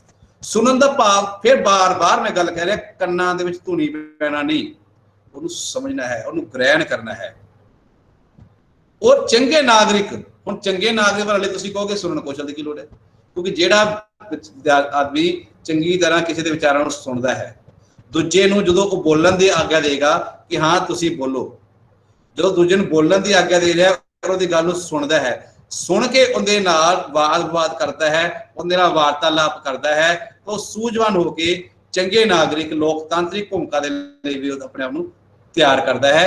इस करके लोकतंत्र समाज विच चंगे नागरिक बनने के लिए सुनन कौशल का बहुत जरूरी है। एकाग्रता पैदा करने लिए भी ये कौशल महत्वपूर्ण है, क्योंकि सुनना बहुत औखा होता है। जो कोई बोल रहा होता है, साडे मन दे विच बेचैनियां पैदा होंदियां हन, वाह वरोले उठते हैं, सानू दूजे की गल सुनन नूं औखा लगता है। पर जदों असीं किसी नूं एकाग्र होकर ध्यान दे नाल सुनना शुरू कर सकते हाँ तो फिर देखियो बहुत कुछ याद होता है। नित्यनेम रोज करते हाँ, जपजी साहब रोज पढ़ते हाँ, पर कल नूं जो दोबारा तो नित्यनेम करोगे, जब पढ़ोगे उहदे विच इस बाणी नूं जो सुनिया की गल करोगे, उत्थे बेशक उस सुनिया का भाव शब्द नाम सिमरन सुनने की गल कर रहे हैं, सुनन की गल करते हैं, पर गुरु साहब ने बहुत महत्व दिता है सुनन नूं भी। तुसीं टीवी रोज वेखदे हो, उहदे च वाद विवाद जिन्ने हुंदे ने वो एक दूजे की गल सुन के ही कटदे ने, एक दूजे की गल करन दे विच काट करने जुड़िया है। सो इसलिए सिक्ख्या दे विच भी जे विद्यार्थी का सुनन कौशल का विकास ही नहीं होएगा, वो अध्यापक की गल समझ नहीं सकेगा, तो वह अपने सिक्ख्या के खेत्र च पछड़ जाएगा। सो इस सुनन कौशल जिहड़ा इसका साडे जीवन दे विच बहुत महत्व है। हुण अगे गल करांगे सुनन दे नाल। अगला क्वेश्चन आ गया अपना बोलण कौशल। हुण बोलण कौशल का भी साडे जीवन दे विच उन्ना ही महत्व है, क्योंकि असीं सारे रोजाना के काम काज जिहड़े ने वो बोल के करते हैं। रोजाना जीवन दे विच असीं अपनी गल दूजे नूं बोल के ही दसदे हैं। सो ये रोजाना जीवन जिहड़ा महत्व है ये बोलण दा ही है। तुसीं ये समझ लो कि एक दिन असीं ना बोलीए तो साडे कई कार जिहड़े ने वो अधूरे रह जाते हैं, कई कार जिहड़े ने असीं नहीं कर पाउंदे, कई साडे जरूरतां पूरीआं नहीं हुंदियां। पर हुण बोलना किहनूं कहंदे आ बेटे? महत्व दे नाल एक गल समझ लो, चंगा बोलना किहनूं कहंदे ने, ठीक है। सो बोलण दा चंगा किहनूं कहंदे ने, एक तुहानूं छोटी जी कहानी जिहड़ी सांझी करदा हां। औरंगजेब दा ते सारे बच्चों ने नाम तो सुनिया होना। औरंगजेब जो राजा बनता है तो उसने आपदे, क्योंकि शरीयत का बड़ा पक्का ये मालक सी, सो शरीयत नूं सही होने करके उन्हें किया कि उस राज दरबार के जिन्ने कवि सीगे, गीतकार सीगे, शायर सीगे, उन्हां दे मुशायरे बंद करते। हम जो मुशायरे बंद करते तो सारे कवि अंदरों अंदर घुट्टे महसूस करने लग पे, मन के उन्होंने रिस्क पैदा हो, कोई कवि आपकी गल कहे बिना रह नहीं सकता। पर हुण कर कुछ नहीं सकते क्योंकि राजा ने ये हुक्म दिता है। सो राजे दे दरबार दे एक कवि राजकुमारी सी, कवि राजकुमारी बाप और राजकुमारी सी कवि भी सी। एक दिन सवेरे सवेरे औरंगजेब ते वो कवि राजकुमारी जिनका नाम सीगा जंबुल नशा, राजकुमारी जंबुल नशा, मतलब जंबुल नशा राजकुमारी सी, वो सवेरे बाग दे विच सैर कर रहे ने। सैर करदे करदे बाग दे विच कोयल की आवाज़ आउंदी है। राजकुमारी बादशाह के नाल नाल सैर कर रही है कि राजकुमारी ने उस मौके दे विच बड़े सोहने शब्दां दी गल कही। देखो बोली दा या बोलण दे नाल असीं आपदे कारज किवें कर सकदे हां, की असर हुंदा है, इहदी गल मैं तुहानूं कर रहा। जदों बुलबुल गा रहे सी तो बुलबुल दे गाउण ते उस राजकुमारी जंबुल नशा ने की किया, कहंदी हे मिठे बोल बोलण वाली बुलबुल, के मिठे बोल बोलण वाली बुलबुल, रता सहज विच बोल। बादशाह दा कोमल मिजाज उच्चे गाने नूं नहीं सहार सकता। बच्चों शब्द ध्यान नाल सुन लो। हे उच्ची बोलण वाली, हे मिठे बोल बोलण वाली बुलबुल, मिठे बोल बोलण वाली बुलबुल, रता सहज विच बोल। बादशाह दा कोमल मिजाज उच्चे गाने नूं नहीं सहार सकता। उनका एक शब्द, इन्हां शब्दां ने औरंगजेब वर्गे सख्त ते जबरी बादशाह दे दिल नूं विन्हता। सीधा बाण वांग लगा, तीर वांग लगा ते औरंगजेब ने उसे समय आप दे दाद दे विच मुशायरियां ते लगिया पाबंदियां हटा दित्तियां। हुण इस शब्दां दा बोल है, अंदाज है, लहजा है। सो जदों इस शब्दां नूं असीं लहजे बोलदे हां, शब्द उही बोलांगे, पर हुण बोलण दा लहजा की है ये बहुत जरूरी है। सो जिहड़ा बयान अंदाजे बयान आ ये चीज़ ध्यान रखनी है कि लहजे किहड़े च आपां गल कर रहे हैं। सो शब्दां नूं बोलण दा लहजा महत्वपूर्ण है। जे असीं उही शब्दां नूं चंगे लहजे दे विच सुलझे ढंग नाल कहांगे तां काम बण जाणगे। जे असीं उहनूं रुखे उखड़े जां उच्ची आवाज़ लहजे कहांगे तां बणे काम भी बिगड़ सकते हैं। सो इस करके बोलण कौशल दे विच लहजे दा बहुत जरूरी है। साडे रोजाना जीवन दे विच इसका बहुत महत्व है, क्योंकि साडा सारे कारोबार, साडा सारा कार्य, साडा सारा जीवन इस दे उपर और ये बोलन निपुण शख्सियत का प्रगटावा भी है। कोई भी व्यक्ति जिहड़ा हैगा उससे सानू कित्थों पता लगेगा कि वो किहो जी शख्सियत का मालक है? जदों बोलता है, उनके बोलण तो, उनके गल करन दे अंदाज तो पता लगता है कि ये व्यक्ति कौन है ते की है। इस चीज ਨੂੰ मैं एक छोटी जी होर तुहाडे नाल कहानी साझी कर लेना ਤਾਂ ਤੁਹਾਨੂੰ समझ आ जाएगी कि बोलना की है। ये कहानी भी एक राजे की है, पंचतंत्र दी कहानियां दे विच आम तौर ते मिल जाती है। एक बार एक राजे की पालकी लंघ रही है, मतलब अपन पता ना पहला पुराने जमाने राजे नूं पालकी बिठा के जाते सी कहार। राजे की पालकी लंघ रही है, जिस रस्ते राजे पालकी जा रही, अगे सफाई कर्मचारी ने, फिर अगे सिपाही ने, सिपाही के पिछे मंत्री है, मंत्री के पिछे राजे की पालकी है। उस राह के विचकार रस्ते के विचकार एक संत महात्मा बैठे ने। पहला सफाई कर्मचारी आते हैं, वो महात्मा कहते हैं बाबा उठ जा इथों, राजे की पालकी आ रही है, पासे हो जा, नहीं तेरे बहुत मार पऊगी, सजा मिलूगी। उच्ची बोलते हैं, रुखे बोल बोलते हैं। तो महात्मा एक ही गल कहता है, तभी तो बस।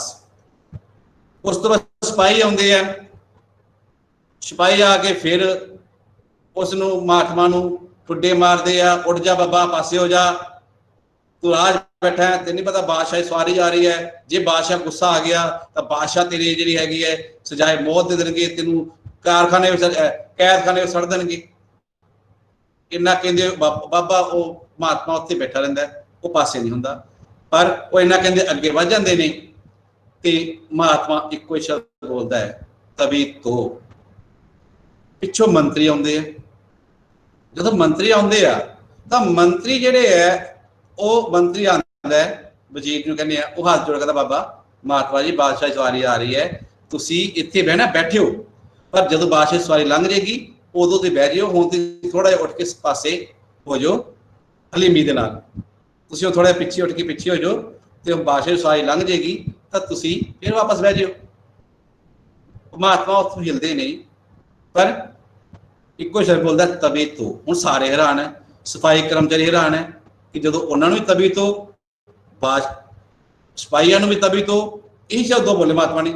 मंत्री ने क्या, उन्होंने भी तभी तो। इन्हें बादशाह सवारी आती है, बादशाह देखता है कहार, कहते मंत्री जाता बादशाह को, बादशाह रस्ते च महात्मा बैठे हुए ने ते वो पिछे नहीं हट रहे, सारी बेनतियां करने बावजूद। राजा पालकी तो उतरता है, हाथ जोड़ के उन्होंने बेनती करता है कि अच्छा भाई जी मैं एक मिनट जी 12 बजे खत्म हो, पौने को 12 खत्म हो। हाँ ठीक है जी। तो वो और गल्ला कर रहे ने, बादशाह आप उतरता है, उतरन तो बाद उन्होंने नाल फिर विचार साझे करता है, हाथ जोड़ता है, कहता महात्मा तुसीं इत्थे बैठे हो, बैठो, चंगी गल है, ठीक है। तो वो कहार कहता कि फिर क्यों महात्मा इतने बैठे ने, इन्होंने इतने बैठे रहने दो, आप तुसीं ऐ करो पालकी नीवें थां तो उतार के फिर सड़क ते चढ़ा लो। जो बादशाह तुर पैंदा है पालकी बैठ के, तां भी जिहड़ा महात्मा कहता तभी तो। हुण सारे हैरान है, सिपाही कर्मचारी भी, सिपाही भी, मंत्री भी ते बादशाह भी। फिर बादशाह महात्मा जी कहता कि महात्मा जी तुसीं सारिआं नूं ही तभी तो कह रहे हो शब्द, ये तभी तो दा अर्थ की है। तो उत्थे महात्मा एक गल स्पष्ट करदे है, कहते सिपाही कर्मचारी की भाषा सी वो रुखी सी, उन्होंने बोलण तो मैं हिसाब ला लिया, इसे करके ये इत्थे ने। परमात्मा ने इन्होंने आही कार्य किया है, सिपाहियों के बोल तो पता गया अच्छा इन्हों के बोल चाल इदा है, इसे करके ये इस जगह ते ने। जो मंत्री मैंने हलीमी नाल बोलिया तो मैं क्या तभी तो, उत्थे तभी तो भाव सी इन्नी हलीमी दे नाल निमरता दे नाल बोल रहा है, इस करके ही ये अज उच्चे अहुदे ते है। जो बादशाह तुसीं आके मेरे हलीमी नाल निमरता नाल गल कीती ते क्या कि असीं साइड तो लंघ जाने हाँ, तो तुहाडे बोलण दे विच जिहड़ी निमरता सहजशीलता सी, तो उत्थे मैं क्या कि तभी तो भाव, उत्थे तभी तो भाव परमात्मा ने इसी करके नूं राज भगता है। सो बच्चों बोलण दे उत्ते ही निर्भर है साडी शख्सियत। सो जिहड़ा भी प्रभावशाली बुलारा है उन्हें जे बोलना है तो उन्हें किवें बोलना है, उनके विचारां च शुद्धता स्पष्टता होनी बहुत जरूरी है।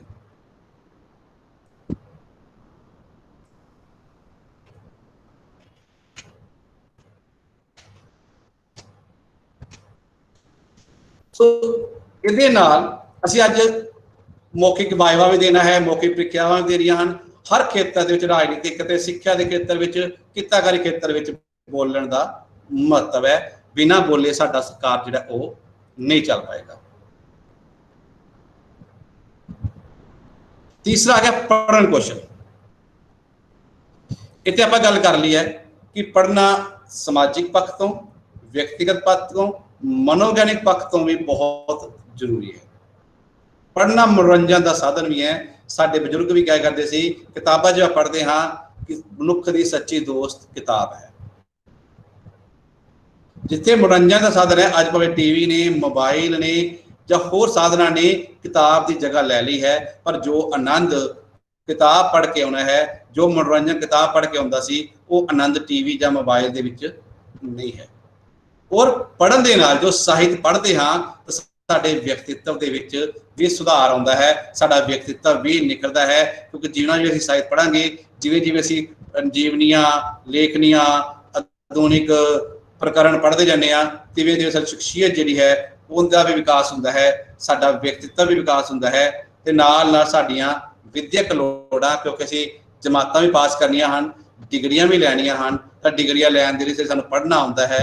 पढ़ के समझांगे तां ही असीं लिखांगे, तां ही असीं जिहड़ा है वो इम्तिहान पास कर सकांगे। ते रुज़गार दे विच भी ये पढ़न कौशल जिहड़ा ये अपना महत्व रखदा है। सो पढ़न कौशल जिहड़ा है ये साडे समाजिक, व्यक्तिगत, मनोविग्यानक, मनोरंजन, ये सारे ही पद्धरां ते इसका महत्व है। सो इस तो अगे जो है आपां लिखन कौशल की गल कर लीए।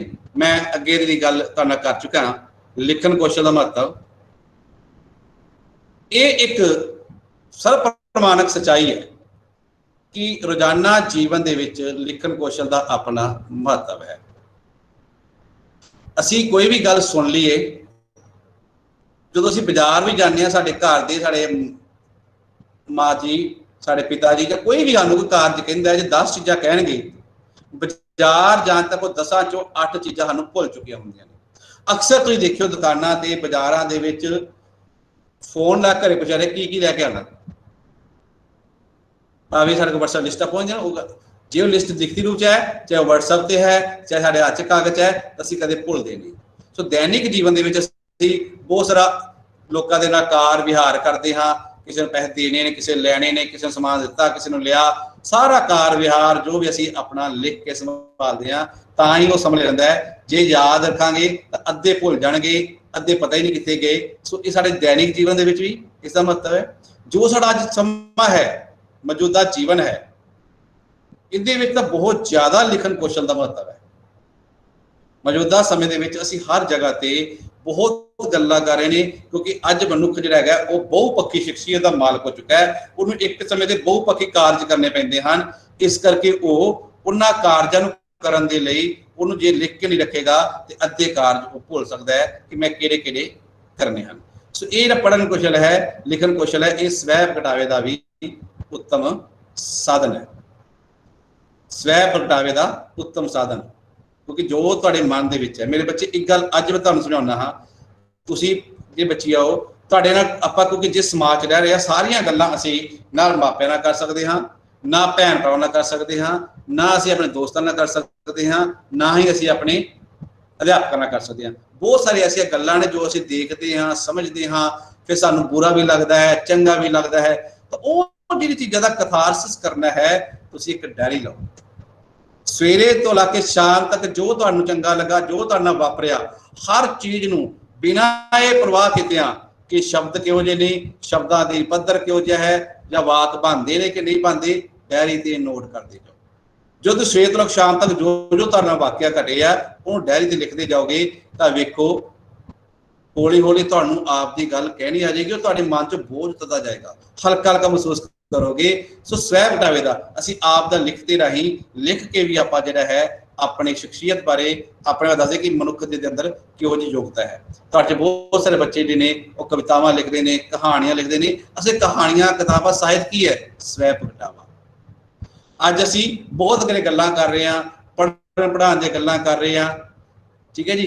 तो वो सारा ज्ञान, चाहे वो वेद ने, चाहे उपनिषद ने, चाहे वो गीता है, चाहे रामायण है, चाहे साहिब श्री गुरु ग्रंथ साहब जी ने, चाहे कुरान है, चाहे बाइबल है, ਜਾਂ ਹੋਰ बहुत सारे ग्रंथ जे ਸਾਡੇ ਕੋਲ ਅੱਜ ਨੇ, ਜਿਨ੍ਹਾਂ ਦੀ ਫਿਲਾਸਫੀ ਤੇ ਜਿਨ੍ਹਾਂ ਦੇ ਦਰਸ਼ਨ ਤੇ ਅਸੀਂ ਅੱਗੇ ਵਧਣ ਦੀ ਕੋਸ਼ਿਸ਼ ਕਰ ਰਹੇ ਹਾਂ, ਉਹ ਸਾਡੇ ਕੋਲ ਅੱਜ ਕਿਉਂ ਮੌਜੂਦ ਨੇ? ਕਿਉਂਕਿ ਉਹਨਾਂ ਨੂੰ ਲਿਖਤ ਵਿੱਚ ਰੂਪ ਵਿੱਚ ਦੇ ਦਿੱਤਾ ਗਿਆ ਸੀ। ਉਹ ਗਿਆਨ ਦੀ ਸਾਂਭ ਕਰ ਲਈ ਗਈ ਸੀ। ਸੋ ਗਿਆਨ ਦੀ ਸਾਂਭ ਸੰਭਾਲ ਲਈ ਲਿਖਤੀ ਰੂਪ ਵਿੱਚ ਹੋਣਾ ਬਹੁਤ ਜ਼ਰੂਰੀ ਹੈ। ਕੋਈ ਵੀ ਭਾਸ਼ਾ ਤਾਂ ਹੀ ਜਿਉਂਦਾ ਰਹਿ ਸਕੇਗੀ ਜੇਕਰ ਉਸ ਭਾਸ਼ਾ ਦਾ ਨੂੰ ਲਿਖਤੀ ਰੂਪ ਵਿੱਚ ਆਪਾਂ ਸੰਜੋ ਕੇ ਰੱਖਾਂਗੇ।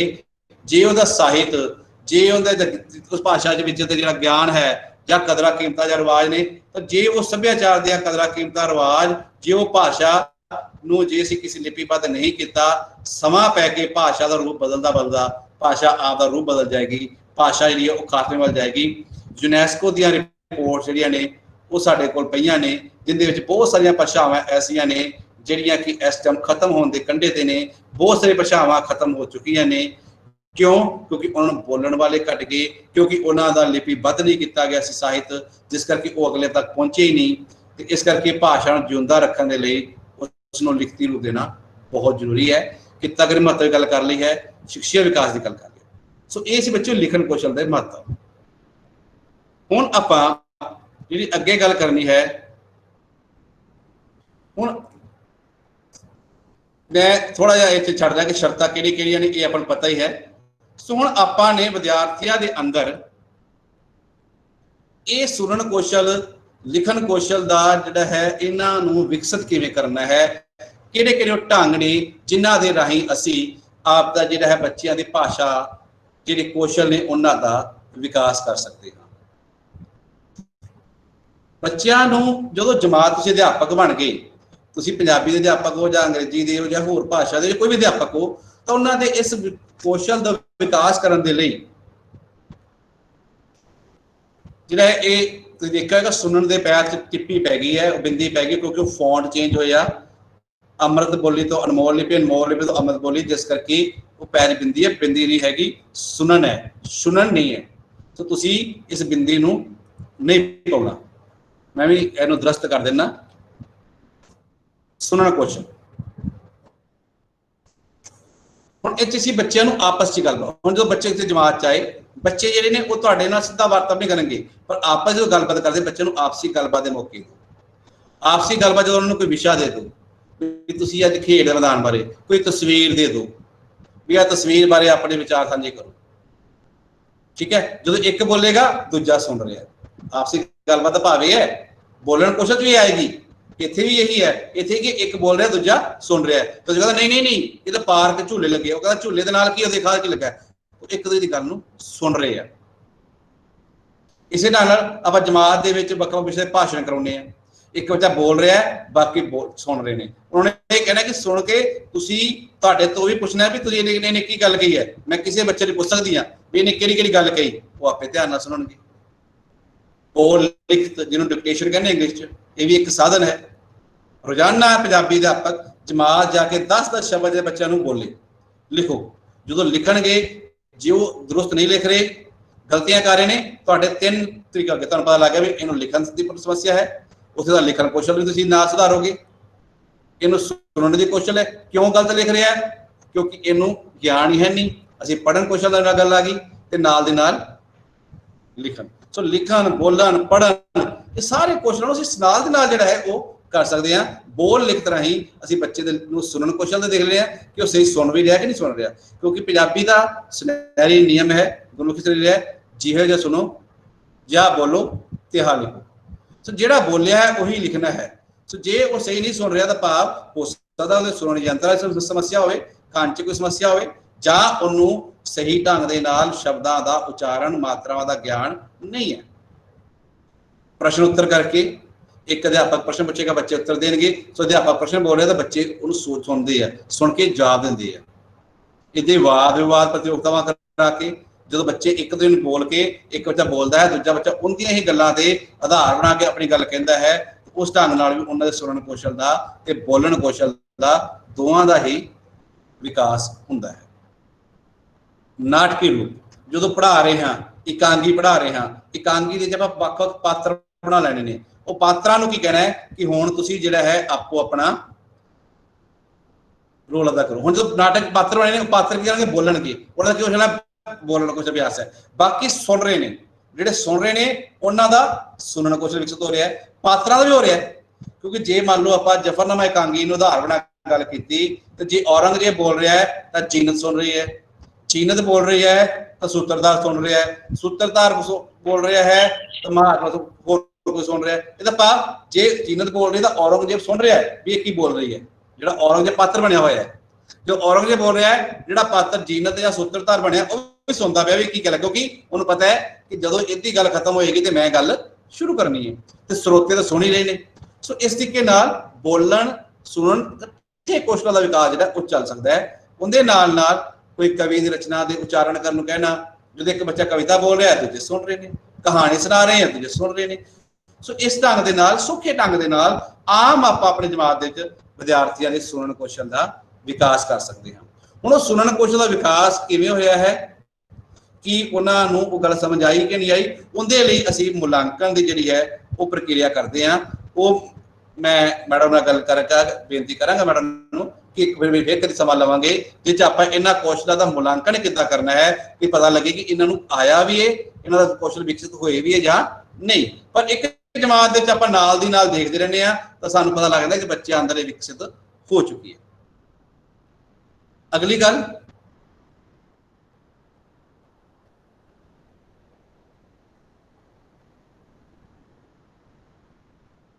बोलण कौशल का महत्व हो गया। हुण अगे आ गई गल बोलचाल। हुण चंगे बोलचाल दे लई किहड़ी-किहड़ी गल्लां जरूरी ने। बोलण कौशल का विकास करन तो पहला एक चंगा बुलारे च किहड़े-किहड़े गुण होने चाहिए ने, वो मैं तुहाडे सामने लिखे है। भाषा शुद्धता, बोलचाल में सरलता, स्पष्टता, स्वाभाविकता, शिष्टता, व्यवहारिकता, अनुकूलता, अपना दी भावना। इसनूं आपां अगली स्लाइड दे जाके चंगी तरह समझदे भी एक ही नहीं।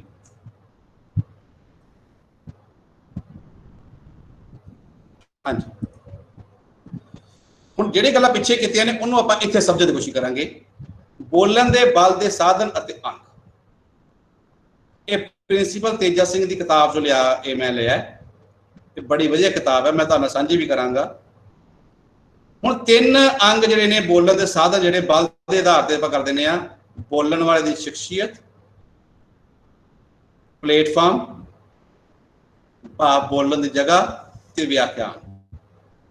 जदों आपां बोलना है तो एक बुलारा जिहड़ा है, एक जिहने बोलण दा जिहड़ा बोलदा पिया उहने की करना है, उहदे जिहड़ियां शख्सियत है उहदे च किहड़े-किहड़े गुण जिहड़े। पहला अंग है शख्सियत दे अंग। पहला अंग क्या आ गया? हौसला, हरकतां, लिबास, खुराक, अभ्यास। बड़े संखेप च आपां गल करांगे। हौसला, कई बार बहुत विद्वान बंदे भी, बहुत पढ़े लिखे बंदे भी स्टेज ते जाके चार बंदियां सामने आप दी गल नहीं कह पाउंदे, उन्हां दियां लत्तां कंबन लग पैंदियां ने, जीभ तरकाण लग पैंदी है। उन्हां च हौसला उहदी कमी काहदी है? हौसले दी। सो असीं विद्यार्थियों नूं हौसला, आत्म विश्वास पैदा करना है। जदों एक आत्म विश्वास पैदा हो गया, ये आत्म विश्वास शुरुआत किद्दां होएगी? कोई गीत गा के, कविता उच्चारण करेगा, रट्टा है याद करेगा। जदों कविता बोलेगा, गीत बोलेगा, हौली हौली उहदे अंदर हौसला आ जाएगा। सो पहली शख्सियत आ गया हौसला। दूजा हरकतां, जदों बोल रहा है तो बोलण वेले उसने किहड़े इशारे करने हैं, किहो जिहा उहने किवें खड़ना है, क्योंकि तुहाडा शरीर भी तुहाडे नाल बोल रहा है। बच्चे जदों असीं किसी नाल गल कर रहे हुंदे आ, साडी कल्ली जीभ नहीं बोलती, साडे हाव भाव, साडे चेहरे ते आए हाव भाव। जे असीं गंभीर बोल रहे हैं तो साडे चेहरे ते गंभीर भाव नज़र आने चाहिए ने। जे असीं व्यंग में बोल रहे हैं तो वह व्यंग का हासा साडे चेहरे ते नज़र आना चाहिए है। सो जिहड़ियां हरकतां ने, इशारे ने, शरीरक भाषा है, ये भी जिहड़ी है इहदे विच महत्वपूर्ण करदी कि वो ज़्यादा भी नहीं चाहिए, घट नहीं। लिबास, पहरावा, पहरावा स्थिति अनुसार, किस जगह ते बोलना है, की विषय है, किवें दा उत्थे माहौल है, उस दे अनुसार साडा लिबास होना चाहिए है। सो लिबास अजिहा होवे जिहड़ा कि देखण वाले नूं चंगा लगदा होवे, पर उहदे तुसीं अपने आप नूं भी कंफर्टेबल महसूस करदे हो, आरामदायक महसूस करदे हो। अगली गल आ गई खुराक। लिबास संबंध भी है। हुण एक नेता है, नेता ਦੇ ਉੱਤੇ ਦੇਖਿਆ ਕਿਉਂ ਚਿੱਟੇ ਕੁੜਤੇ ਪਜਾਮੇ ਦੇ ਨਾਲ ਪਾਲਣੇ, ਕਿਉਂਕਿ ਉਹ ਇੱਕ ਲਿਬਾਸ ਹੈ। ਉਤੋਂ ਸਾਨੂੰ ਉਹਦੀ ਪਤਾ ਲੱਗਦਾ ਨੇਤਾ ਵਾ, ਉਹਦੇ ਨਾਲ ਲੋਕਾਂ ਦਾ ਧਿਆਨ ਤੋਂ ਜਾਂਦਾ ਹੈ। ਜਿਵੇਂ ਦਾ ਮਾਹੌਲ ਹੈ, ਜਿਹੋ ਜਿਹਾ ਪ੍ਰੋਗਰਾਮ ਹੈ, ਕੋਈ ਲੋਕ ਕਿਸ ਤਰ੍ਹਾਂ ਦੇ ਕੱਪੜੇ ਪਾਉਂਦੇ ਆ, ਕਿਸ ਤਰ੍ਹਾਂ ਦੇ ਪਾਉਂਦੇ ਆ, ਆਪਾਂ ਆਮ ਦੇਖਿਆ ਸਾਡੇ ਧਾਰਮਿਕ ਪ੍ਰਚਾਰਕਾਂ ਦੇ ਜਿਹੜੇ ਲਿਬਾਸ ਆ ਉਹ ਵੱਖਰਾ ਹੁੰਦਾ ਹੈ, ਸਮਾਜਿਕ ਦਾ ਵੱਖਰਾ ਹੁੰਦਾ ਹੈ। ਸੋ ਸਾਡੇ ਲਿਬਾਸ ਵੀ ਜਿਹੜੇ ਨੇ ਉਹ ਸਾਡੀ ਬੋਲਚਾਲ ਪ੍ਰਭਾਵਿਤ ਕਰਦੇ ਨੇ। ਇੱਦਾਂ ਹੀ ਖੁਰਾਕ, ਹੁਣ ਤੁਸੀਂ ਕੋਈ ਖੁਰਾਕ ਜਦੋਂ ਬੋਲਣਾ ਹੈ ਤਾਂ ਬੋਲਣ ਲਈ ਖੁਰਾਕ ਵੀ ਚਾਹੀਦੀ ਹੈ। ਇੱਥੇ ਦੋ ਗੱਲਾਂ ਤੁਹਾਨੂੰ ਸਮਝਾਉਣਾ ਚਾਹੁੰਦਾ ਮੈਂ। ਖੁਰਾਕ ਦਾ ਭਾਵ ਹੈ ਕਿ ਜਦੋਂ ਮੰਨ ਲਓ ਤੁਸੀਂ ਕਿਤੇ ਬੋਲਣ ਲੱਗੇ ਹੋ ਤਾਂ ਬੋਲਣ ਵੇਲੇ ਧਿਆਨ ਰੱਖਿਓ ਵੀ ਆਪਾਂ ਰੱਜ ਕੇ ਰੋਟੀ ਖਾ ਕੇ ਨਹੀਂ ਜਾਣਾ। ਅਲਪ ਆਹਾਰ, ਜਦੋਂ ਵੀ ਆਪਾਂ ਕਿਤੇ ਬੋਲਣਾ ਹੈ, ਕਿਤੇ ਭਾਸ਼ਣ ਦੇਣਾ ਹੈ, ਕਿਤੇ ਗੱਲ ਕਰਨੀ ਹੈ, ਤਾਂ ਉਸ ਤੋਂ ਪਹਿਲਾਂ ਸਾਡਾ ਆਹਾਰ ਅਲਪ ਹੋਣਾ ਚਾਹੀਦਾ ਹੈ। ਕਿਉਂਕਿ ਜਦੋਂ ਆਪਣਾ ਪੇਟ ਭਰ ਗਿਆ ਤਾਂ ਪੇਟ ਭਰਨ ਤੋਂ ਬਾਅਦ ਸਾਡੀ ਗੱਲ ਜਿਹੜੀ ਹੈ ਉਹ ਡਕਾਰ ਹੀ ਨਿਕਲਦੀ ਹੈ, ਤੇ ਕਈ ਵਾਰ ਪੂਰਨ ਤੌਰ ਤੇ ਉਸ ਜੋਸ਼ ਦੇ ਨਾਲ, ਉਸ ਢੰਗ ਨਾਲ ਅਸੀਂ ਆਪਣੀ ਗੱਲ ਨਹੀਂ ਕਹਿੰਦੇ। ਸੋ ਬੋਲਣ ਤੋਂ ਪਹਿਲਾਂ ਸਾਨੂੰ ਆਹਾਰ ਜਿਹੜਾ ਅਲਪ ਲੈਣਾ ਚਾਹੀਦਾ ਹੈ। ਪਰ ਅਲਪ ਆਹਾਰ ਦਾ ਮਤਲਬ ਇਹ ਨਹੀਂ ਕਿ ਉਹਦੇ ਅੰਦਰ ਜਿਹੜੇ ਉਹ ਸਾਨੂੰ ਜ਼ਰੂਰੀ ਤੱਤ ਨੇ ਉਹ ਨਾ ਹੋਣ। ਸੋ ਜ਼ਰੂਰੀ ਤੱਤਾਂ ਦਾ ਵੀ ਹੋਣਾ ਲਾਜ਼ਮੀ ਹੈ। ਸੋ ਖੁਰਾਕ ਵੀ ਬਹੁਤ ਜ਼ਰੂਰੀ ਹੈ। ਇਸੇ ਕਰਕੇ ਬਹੁਤ ਸਾਰੇ ਬੁਲਾਰੇ ਐਸੇ ਨੇ ਜਿਹੜੇ ਹੈਗੇ ਉਹ ਜਿਹੜੇ ਕਿ ਆਪ ਦੇ ਜਦੋਂ ਬੋਲਦੇ ਹਨ, ਜਦੋਂ ਵਿਚਾਰ ਕਰਦੇ ਹਨ ਤਾਂ ਉਦੋਂ ਉਹ ਘੱਟ ਖਾਂਦੇ ਨੇ, ਰਾਤ ਨੂੰ ਖਾ ਲੈਂਦੇ। ਅੱਜ ਮੈਂ 1 ਮਿੰਟ, ਹਾਂਜੀ ਮੈਂ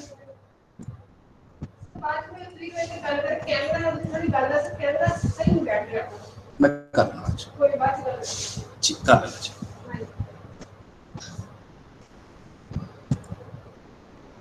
ਠੀਕ ਹੈ ਜੀ। ਸੋ ਇਸ ਕਰਕੇ ਉਹਦੇ ਖੁਰਾਕ ਤੇ ਵੀ ਔਰ ਅਭਿਆਸ ਤੇ ਵੀ ਆਪਾਂ ਜਿਹੜੀ ਉਹ ਗੱਲ ਕਰਨੀ ਹੈ। ਅਭਿਆਸ ਬਹੁਤ ਜ਼ਰੂਰੀ ਹੈ। ਸੋ ਸ਼ਖਸੀਅਤ ਦੇ 5 ਅੰਗ: ਹੌਸਲਾ, ਹਰਕਤਾਂ, ਲਿਬਾਸ, ਖੁਰਾਕ, ਅਭਿਆਸ। ਉਸ ਤੋਂ ਅਗਲੀ ਗੱਲ ਆ ਗਈ ਕਿ ਪਲੇਟਫਾਰਮ, ਭਾਵ ਬੋਲਣ ਦੀ ਜਗ੍ਹਾ ਕਿਹੜੀ ਹੈ। ਇਕੱਠ ਦਾ ਮੰਨ ਲਓ ਜਮਾਤ 'ਚ ਹੈ, ਤੁਹਾਡੇ 10 ਬੱਚੇ ਨੇ, 10 ਅਲੱਗ-ਅਲੱਗ ਬੱਚੇ ਬਿਠਾ ਦੋਗੇ ਤਾਂ ਜਿਹੜਾ ਬੋਲਣ ਹੈ ਉਸ ਨੂੰ ਚੰਗਾ ਨਹੀਂ ਲੱਗੇਗਾ। ਸੋ ਜੇ ਜ਼ਿਆਦਾ ਲੋਕ ਭੀੜ ਹੈ, ਇਕੱਠੇ ਕਰਕੇ ਬਿਠਾ ਦੋਗੇ ਤਾਂ ਇੱਕ ਦੂਜੇ ਨੂੰ ਬਾਹਾਂ ਮਾਰੀ ਜਾਣਗੇ, ਉਹ ਵੀ ਜਿਹੜਾ ਉਹ ਸਮੱਸਿਆ ਸਾਡੇ ਲਈ ਬਣ ਜਾਂਦੀ ਹੈ। ਸੋ ਇਸ ਦੇ ਨਾਲ ਭਾਵ ਜਿਹੜੀ ਬੈਠੇ ਨੇ ਉਹ ਬੈਠਣ ਵਾਲੇ ਲੋਕਾਂ ਦੇ ਬੈਠਣ ਦੀ ਸਹੀ ਜਗ੍ਹਾ ਹੋਵੇ, ਖੁੱਲੇ ਡੁੱਲੇ ਬੈਠਣ, ਜ਼ਿਆਦਾ ਫੈਲ ਕੇ ਵੀ ਨਹੀਂ ਔਰ ਜ਼ਿਆਦਾ ਇਕੱਠੇ ਵੀ ਨਹੀਂ। ਉਸ ਦੇ ਨਾਲ ਰੋਸ਼ਨੀ ਵੀ ਜਿਹੜੀ ਹੈ ਉਹ ਪੈਣੀ ਚਾਹੀਦੀ ਹੈ ਤਾਂ ਜੋ ਸੁਣਨ ਵਾਲੇ ਨੂੰ ਸਮਝ ਆਵੇ। ਔਰ ਹਵਾ, ਜਦੋਂ ਤੁਸੀਂ ਬੋਲ ਰਹੇ ਹੋ ਤਾਂ ਹਵਾ ਸਾਹਮਣੇ ਵੱਲੋਂ ਜੇ ਆਏਗੀ ਤਾਂ ਸਾਡੀ ਗੱਲ ਦੂਜੇ ਤੱਕ ਨਹੀਂ ਪਹੁੰਚੇਗੀ। ਸੋ ਹਵਾ ਦੇ ਰੁੱਖ ਦੇ ਅਨੁਸਾਰ ਸਾਨੂੰ ਆਪ ਦਾ ਜਿਹੜਾ ਹੈ ਉਹ ਜਮਾਤ ਦਾ ਕਮਰਾ ਜਾਂ ਜਿੱਥੇ ਬੋਲਣਾ ਹੈ ਉਹ ਧਿਆਨ ਰੱਖਣਾ ਹੈ ਕਿ ਜਿੱਧਰ ਹਵਾ ਦਾ ਰੁੱਖ ਹੋਵੇ ਉਧਰਲੇ ਪਾਸੇ ਹੀ ਆਪਣਾ ਮੂੰਹ ਹੋਣਾ ਚਾਹੀਦਾ ਹੈ। ਹਵਾ ਦੇ ਉਲਟ ਸਾਡੀ ਪਿੱਠ ਹੋਣੀ ਚਾਹੀਦੀ ਹੈ। ਜਦੋਂ ਪਿੱਠ ਹੋਏਗੀ ਤਾਂ ਉਧਰ ਜਾਵਾਂਗੇ ਠੀਕ ਹੈ, ਤੇ ਜੇ ਅਸੀਂ ਹਵਾ ਵਾਲੇ ਪਾਸੇ ਮੂੰਹ ਕਰ ਲਿਆ, ਉਲਟ ਜਿਹੜੀ ਸਾਡੀ ਆਡੀਅੰਸ ਹਵਾ ਦੇ ਰੁੱਖ 'ਚ ਬੈਠੀ ਔਰ ਅਸੀਂ ਹਵਾ ਦੇ ਉਲਟ ਬੈਠੇ ਆ, ਖੜੇ ਆ, ਤਾਂ ਸਾਡੀ ਗੱਲ ਲੋਕਾਂ ਨੂੰ ਸਮਝ ਨਹੀਂ ਆਏਗੀ। ਫਿਰ ਕਿਹੋ ਸਮਾਨ ਹੁਣ ਕੀ ਚਾਹੀਦਾ ਹੈ, ਸਾਨੂੰ ਕਿਹੜੀ ਚੀਜ਼ਾਂ ਦੀ ਲੋੜ ਹੈ, ਉਹ ਵੀ ਇਹਦੇ 'ਚ ਆ ਜਾਏਗਾ। ਠੀਕ ਹੈ ਜੀ। ਸੋ ਇਹ ਗੱਲਾਂ ਜਿਹੜੀਆਂ ਨੇ ਇਹ ਧਿਆਨ ਰੱਖਣੀਆਂ ਨੇ। ਫਿਰ ਤਿਆਰੀ ਕਿੱਦਾਂ ਕਰਨੀ ਹੈ, ਸਾਡਾ ਵਿਸ਼ਾ ਕੀ ਹੈ, ਸਾਡੀ ਬੋਲੀ ਕੀ ਹੋਏਗੀ, ਸ਼ਬਦ ਕਿਹੜੇ ਰੱਖਣੇ ਨੇ, ਸਰਲਤਾ ਬਹੁਤ ਜ਼ਰੂਰੀ ਹੈ। ਆਪਣੀ ਪਿਛਲੀ ਗੱਲ 'ਚ ਕੀਤੀ ਸੀਗੀ ਪ੍ਰਮਾਣ, ਵਿਆਖਿਆ, ਤਕਰੀਰ। ਹੁਣ ਇਹ ਗੱਲਾਂ ਨੂੰ ਧਿਆਨ ਰੱਖਣਾ ਜਦੋਂ ਆਪਾਂ ਸਟੇਜ ਤੇ ਬੋਲਣਾ ਹੈ। ਤਿਆਰੀ, ਪਹਿਲਾਂ ਤਿਆਰੀ ਕਰੋ ਕੀ ਬੋਲਣਾ ਹੈ। ਬਹੁਤ ਵੱਡੇ ਵਿਦਵਾਨ ਵੀ ਜੇ ਉਹ ਤਿਆਰੀ ਨਹੀਂ ਕਰਦੇ ਤਾਂ ਕਈ ਵਾਰ ਉੱਥੇ ਸਟੇਜ ਤੇ ਖੜ ਜਾਂਦੇ ਨੇ। ਤਾਂ ਬੱਚੇ ਮੈਂ ਇਹ ਇੱਕ ਗੱਲ ਸਮਝ ਲਓ, ਇਹ ਕਿਵੇਂ ਹੁੰਦਾ ਹੈ। ਮੰਨ ਲਓ ਆਪਾਂ ਤਿਆਰੀ ਨਹੀਂ ਕੀਤੀ, ਮੈਂ ਕਹਿੰਦਾ ਮੈਂ ਤਾਂ ਬਹੁਤ ਪੜ੍ਹਿਆ, ਮੈਨੂੰ ਸਾਰਾ ਹੀ ਇਸ ਵਿਸ਼ੇ ਬਾਰੇ ਪਤਾ, ਮੈਂ ਬੋਲ ਦੂੰਗਾ। ਜਦੋਂ ਆਪਾਂ ਸਟੇਜ ਤੇ ਖੜ ਜਾਂਦੇ ਆ ਤੇ ਪਤਾ ਹੀ ਲੱਗਦਾ ਗੱਲ ਕਿੱਥੋਂ ਸ਼ੁਰੂ ਕਰਨੀ ਹੈ।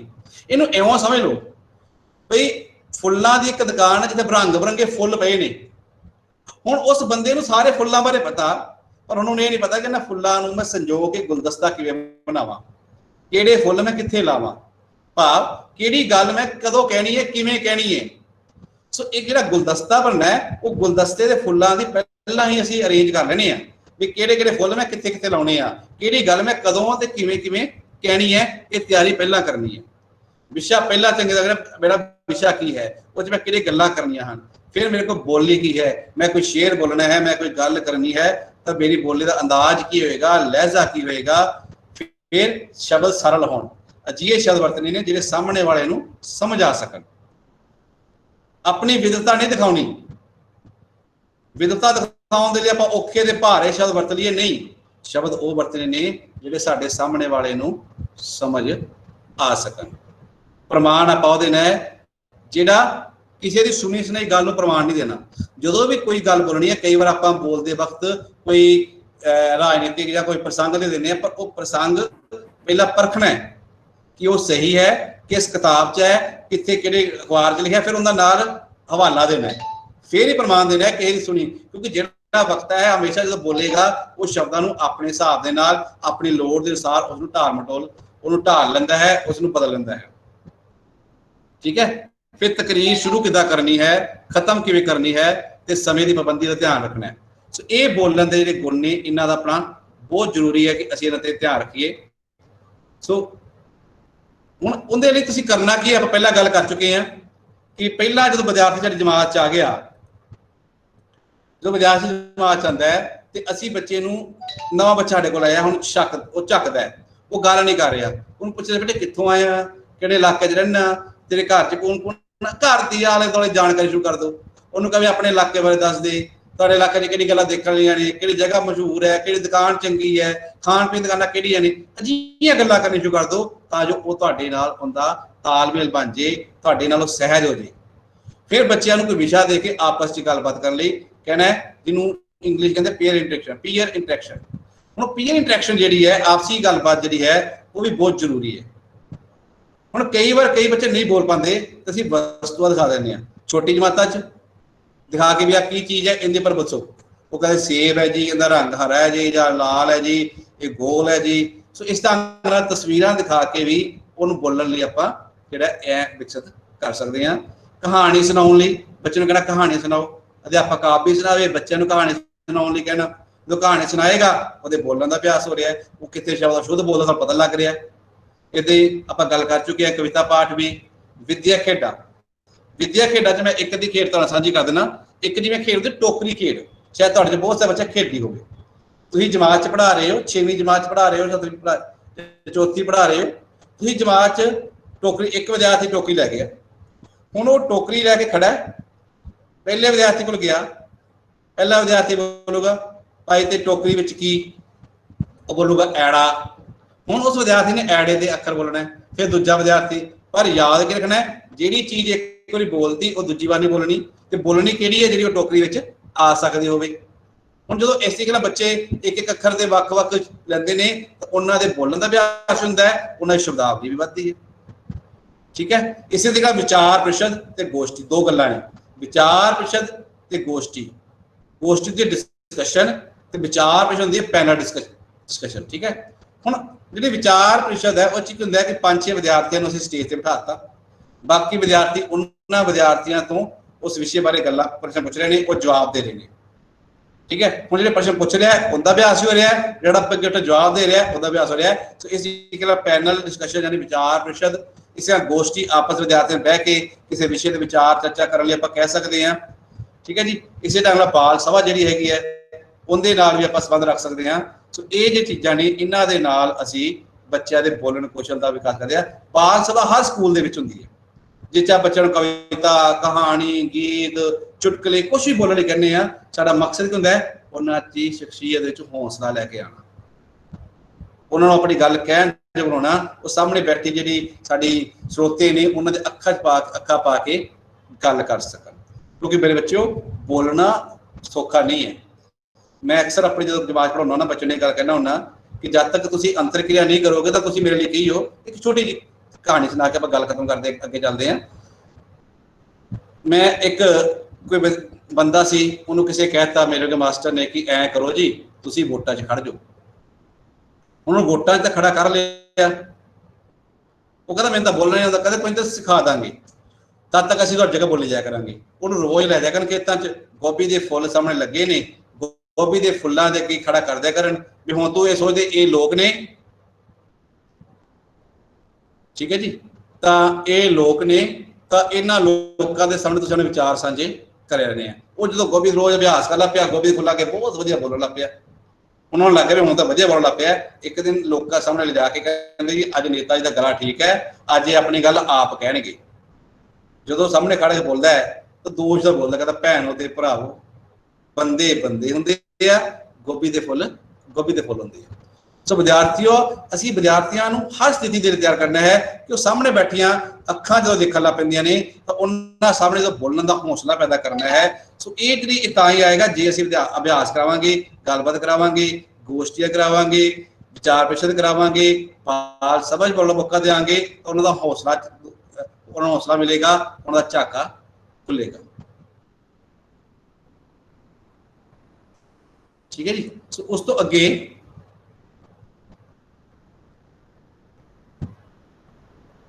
ਹੁਣ ਆ ਦੋ ਸ਼ਬਦ ਤੁਹਾਡੇ ਸਪਸ਼ਟ ਨੇ, ਸੂਖਮ ਪੜ੍ਹਾਈ ਤੇ ਸਥੂਲ ਪੜ੍ਹਾਈ। ਇਹ ਮੈਂ ਵੈਸੇ ਲੈ ਲਈ ਸੀ ਕਿਉਂਕਿ ਅਕਸਰ ਬੱਚੇ ਇਹਦੇ ਵਿੱਚ ਬਹੁਤ ਜਿਹੜੇ ਉਲਝਣ ਰਹਿੰਦੇ ਨੇ। ਜਿਹੜੇ ਸੂਖਮ ਪੜ੍ਹਾਈ ਨੂੰ ਇੱਕ ਮੈਂ ਕਿਉਂਕਿ ਸਮਾਂ ਮੈਨੂੰ ਲੱਗਦਾ ਮੈਂ ਜ਼ਿਆਦਾ ਲੈ ਚੁੱਕਾ। ਸੂਖਮ ਪੜ੍ਹਾਈ ਜਿਹੜੀ ਹੈ ਉਹ ਹੁੰਦੀ ਹੈ ਜਿਹੜੀ ਕਿ ਆਪਾਂ ਕਿਤਾਬਾਂ ਪੜ੍ਹਾਉਂਦੇ ਬੱਚੇ ਨੂੰ, ਸਿਲੇਬਸ ਲੱਗੀਆਂ ਹੋਈਆਂ। ਤੇ ਸਥੂਲ ਪੜ੍ਹਾਈ ਸਿਲੇਬਸ ਦੀ ਕਿਤਾਬ ਤੋਂ ਇਲਾਵਾ ਜਿਹੜੀ ਕਹਾਣੀਆਂ, ਨਿਬੰਧ, ਕਵਿਤਾਵਾਂ, ਮੈਗਜ਼ੀਨ ਜਾਂ ਹੋਰ ਪੜ੍ਹਨ ਬੱਚੇ ਦਿੰਦੇ ਆ, ਉਹ ਸਥੂਲ ਪੜ੍ਹਾਇਆ ਜਾਂਦਾ ਹੈ। ਸੋ ਅਧਿਆਪਕ ਨੇ ਬੋਲਣ ਕੌਸ਼ਲ, ਪੜ੍ਹਨ ਕੌਸ਼ਲ ਦਾ ਵਿਕਾਸ ਕਰਾਉਣ ਲਈ ਬੱਚਿਆਂ ਨੂੰ ਸੂਖਮ ਦੇ ਨਾਲ ਨਾਲ ਸਥੂਲ ਪੜ੍ਹਾਈ ਵੀ ਜ਼ਰੂਰ ਕਰਾਉਣੀ ਹੈ। ਮੈਡਮ ਮੈਨੂੰ ਲੱਗਦਾ 5 ਮਿੰਟ ਹੈਗੇ, ਆਪਾਂ ਗੱਲ ਨੂੰ ਖਤਮ ਕਰ ਲਈਏ ਜੀ। ਹੈਲੋ ਹਾਂਜੀ ਸਰ, ਤੁਸੀਂ ਕਾਫੀ ਟਾਈਮ ਹੋਰ ਲੈ ਸਕਦੇ ਹੋ, ਤੁਹਾਡੇ ਕੋਲ 10-15 ਮਿੰਟ ਤੋਂ ਬਾਅਦ ਟਾਈਮ ਚਾਹੀਦਾ।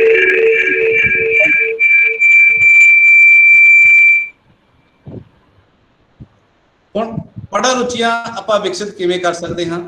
ਮੈਂ ਤਾਂ ਪਹਿਲਾਂ ਗੱਲ ਕਰਤਾ ਹੈ ਕਿ ਵਿਦਿਆਰਥੀਆਂ ਦੇ ਲਈ ਜੇ ਸਕੂਲਾਂ ਜਾਓਗੇ ਤੁਸੀਂ ਤਸਵੀਰਾਂ ਦੀ ਵਰਤੋਂ ਕਰਕੇ, ਉਹਨਾਂ ਨੂੰ ਤਸਵੀਰਾਂ ਦਿਖਾ ਕੇ ਕਿ ਆਹ ਤਸਵੀਰ ਹੈ, ਤਸਵੀਰ ਲਾ ਦਿਓ, ਇੱਕ ਦੇ ਪਹਿਲਾਂ ਲਾ ਦਿਓ, ਫਿਰ ਵਿਦਿਆਰਥੀ ਤਸਵੀਰ ਬਾਰੇ ਤੁਸੀਂ ਬੋਲੋ, ਪੜ੍ਹੋ, ਲਿਖੋ ਇਹਦੇ ਬਾਰੇ। ਠੀਕ ਹੈ। ਜਦ ਤਸਵੀਰਾਂ ਨੀਚੇ ਕੁਝ 4 ਲਾਈਨਾਂ ਲਿਖਤੀਆਂ, ਆਪਾਂ ਭਾਈ ਵੀਰ ਸਿੰਘ ਦੀ ਕਵਿਤਾ ਤਸਵੀਰ ਲਾ ਦੀ, 4 ਕਵਿਤਾ ਪੰਕਤੀਆਂ ਲਿਖਤੀਆਂ। ਡਾਲੀ ਨਾਲ ਤੋੜ ਸਾਨੂੰ ਅਸਾਂ ਹੱਟ ਮਹਿਕ ਦੀ ਲਾਈ। ਠੀਕ ਹੈ। ਇਸੇ ਦੀ ਗੱਲ ਪਾਸ ਦੀ ਕਵਿਤਾ ਤਸਵੀਰ ਲਾਤੀ ਤੇ ਸਭ ਤੋਂ ਖਤਰਨਾਕ ਉਹ ਅੱਖ ਹੁੰਦੀ ਹੈ। ਸੋ ਜੋ ਸਭ ਕੁਝ ਦੇਖਦੀ ਹੋਈ ਅੱਖ ਹੁੰਦੀ ਹੈ। ਇਸ ਤਰ੍ਹਾਂ ਪੱਤ ਸਾਹਿਬ ਤਸਵੀਰ ਲਾ ਦਿੱਤੀ। ਠੀਕ ਹੈ। ਉੱਥੇ ਆਪਾਂ ਕੋਈ ਉਹਨਾਂ ਦੇ ਗਜ਼ਲ, ਉਹਨਾਂ ਦਾ ਸ਼ੇਰ ਲਿਖਤਾ, ਜੇ ਕੁਝ ਕਿਹਾ ਤਾਂ ਹਨੇਰਾ ਜਰੇਗਾ ਕਿਵੇਂ, ਚੁੱਪ ਰਿਹਾ ਤਾਂ ਸ਼ਵਾਦਾਨ ਕੀ ਕਹਿਣਗੇ, ਜੇ ਗੀਤ ਮੇਰੇ ਦੀ ਮੌਤ ਇਸ ਰਾਤ ਹੋ ਗਈ, ਮੇਰਾ ਜੀਣਾ ਮੇਰੇ ਯਾਰ ਕਿਨ ਸਹਿਣਗੇ। ਸੋ ਇਸ ਦੀ ਗੱਲ ਵੱਖ-ਵੱਖ ਵਿਸ਼ੇ ਦੀਆਂ, ਵੱਖ-ਵੱਖ ਲੇਖਕਾਂ ਦੀਆਂ, ਵੱਖ-ਵੱਖ ਚੀਜ਼ਾਂ ਦੀਆਂ, ਤਾਜ ਮਹਿਲ ਦੀਆਂ, ਦਰਬਾਰ ਸਾਹਿਬ ਦੀਆਂ ਕੋਈ ਤਸਵੀਰਾਂ ਜਿਹੜੀਆਂ ਨੇ ਉਹ ਲਾ ਕੇ ਉਹਨਾਂ ਥੱਲੇ ਪੰਕਤੀਆਂ ਲਿਖ ਦਿਓ। ਬੱਚੇ ਉਹਨੇ ਪੜ੍ਹਨਗੇ, ਜੋ ਤਸਵੀਰ ਦੇਖਣਗੇ ਨਾਲ ਪੜ੍ਹਨਗੇ ਤਾਂ ਉਹਨਾਂ 'ਚ ਪੜ੍ਹਨ ਰੁਚੀ ਪੈਦਾ ਹੋਏਗੀ, ਨਾਲ ਉਸ ਜਗ੍ਹਾ ਪਰ ਜਾਣ ਦੀ ਵੀ ਹੋਏਗੀ। ਇਸ ਲਈ ਗੀਤ ਕਹਾਣੀਆਂ ਪੜ੍ਹਨ ਲਈ ਸ਼ੁੱਧ ਪੜ੍ਹਨ ਦੇ ਮੁਕਾਬਲੇ ਕਰਾ ਸਕਦੇ ਆ। ਕਿਹੜਾ ਬੱਚਾ ਸ਼ੁੱਧ ਪੜ੍ਹਦਾ ਹੈ, ਇਸੇ ਢੰਗ ਨਾਲ ਸ਼ਬਦਾਵਲੀ 'ਚ ਵਾਧਾ ਕਰਨ ਲਈ ਹਰ ਰੋਜ਼ ਬੱਚਿਆਂ ਨੂੰ 10, 15, 20 ਸ਼ਬਦ ਜਿਹੜੇ ਆ ਕਹਿੰਦੇ ਵੀ ਇਹ ਸ਼ਬਦ ਪੜ੍ਹ ਕੇ ਸੁਣਾਓ, ਔਖੇ ਸ਼ਬਦ ਪੜ੍ਹਾਓ, ਉਹਨਾਂ ਦੇ ਅਰਥ ਦੱਸੋ। ਸੋ ਇਸ ਢੰਗ ਦੇ ਨਾਲ ਇਨਾਮ ਰੱਖੇ ਜਾ ਸਕਦੇ ਨੇ। ਚੰਗਾ ਪੜ੍ਹ ਕੇ ਕੋਈ ਕਿਤਾਬ ਜਿਹੜੀ ਹੈ ਉਹ ਕਹਿਣਾ ਵੀ ਆਹ ਇੱਕ ਲੇਖ ਹੈ, ਇਹਨੂੰ ਪੜ੍ਹ ਕੇ ਇਹਦਾ ਸਾਰ ਲਿਖਣਾ, ਇਹਨੂੰ ਮੈਨੂੰ ਸੰਖੇਪ ਦੱਸੋ ਵੀ ਇਹ ਕੀ ਹੈ। ਪੁਸਤਕ ਸਮੀਖਿਆ ਕਰਾ ਸਕਦੇ ਹਾਂ ਆਪਾਂ, ਜਿਹਨੂੰ ਬੁੱਕ ਰਿਵਿਊ ਕਹਿੰਦੇ ਆ, ਵੀ ਕਿਤਾਬ ਪੜ੍ਹੋ, ਸਾਰ ਦੱਸੋ। ਜੇ ਕਿਤਾਬ ਨਹੀਂ ਤਾਂ ਇੱਕ ਕਹਾਣੀ ਦੇ ਦਿਓ, ਇੱਕ ਕਹਾਣੀ ਪੜ੍ਹ ਕੇ ਮੈਨੂੰ ਸਮਝਾਉਣੀ ਬਈ, ਪਹਿਲਾਂ ਕਹਾਣੀ ਪੜ੍ਹ ਫਿਰ ਸਮਝਾ। ਹੁਣ ਇੱਥੇ ਕਈ ਕੰਮ ਇਕੱਠੇ ਹੋ ਰਹੇ ਆ। ਕਹਾਣੀ ਪੜ੍ਹੂਗਾ, ਪੜ੍ਹਨ ਦਾ ਗਿਆ, ਜਦੋਂ ਪੜ੍ਹ ਕੇ ਸਮਝਾਊਗਾ ਤਾਂ ਭਾਵ ਉਹ ਚੀਜ਼ ਨੂੰ ਉਹਨੇ ਗ੍ਰਹਿਣ ਕਰ ਲਿਆ, ਤਾਂ ਰੀਡਿੰਗ ਕੰਪਰੀਹੈਂਸ਼ਨ ਦੀ ਜਿਹੜੀ ਐਬਿਲਿਟੀ ਉਹ ਵੀ ਡਿਵੈਲਪ ਹੋ ਗਈ। ਫਿਰ ਬੋਲੇਗਾ ਤਾਂ ਉਹਦੇ ਬੋਲਣ ਕੌਸ਼ਲ ਦਾ ਵਿਕਾਸ ਵੀ ਹੋ ਗਿਆ। ਹੁਣ ਕਹਾਣੀ ਪੜ੍ਹ ਕੇ ਲਿਖ ਕੇ ਬੋਲੇਗਾ, ਉਹ ਕਹਿੰਦਾ ਇਹੋ ਜਿਹੀ ਕਹਾਣੀ ਤੂੰ ਆਪ ਲਿਖ ਕੇ ਦੇਖ, ਤਾਂ ਲਿਖਣ ਕੌਸ਼ਲ ਦਾ ਵਿਕਾਸ ਹੋ ਗਿਆ। ਸੋ ਇਸ ਢੰਗ ਨਾਲ ਮੌਖਿਕ ਕਾਰਜ, ਸ਼ਬਦਾਵਲੀ ਵਾਧਾ, ਫਿਰ ਸੂਚਨਾ ਬੋਰਡ ਜਿਹੜੇ ਆਪਣਾ ਫਲੈਨ ਬੋਰਡ ਲੱਗੇ ਉਹਨਾਂ ਤੇ ਵੀ ਅਸੀਂ ਵੱਖਰੀਆਂ ਕੋਈ ਕਹਾਣੀ, ਕੋਈ ਲੇਖ, ਕੋਈ ਕਵਿਤਾ ਦੀਆਂ ਕਟਿੰਗ ਜਿਹੜੀਆਂ ਨੇ ਅਖਬਾਰਾਂ 'ਚ ਉਹ ਲਾ ਸਕਦੇ ਆ। ਬੱਚੇ ਲੰਘਦੇ ਜਾਂਦੇ ਉਹਦੇ ਤੇ ਨਜ਼ਰ ਮਾਰਨ, ਉਹਨਾਂ ਨੂੰ ਪੜ੍ਹਦੇ ਰਹਿਣ। ਇਸੇ ਢੰਗ ਦੇ ਨਾਲ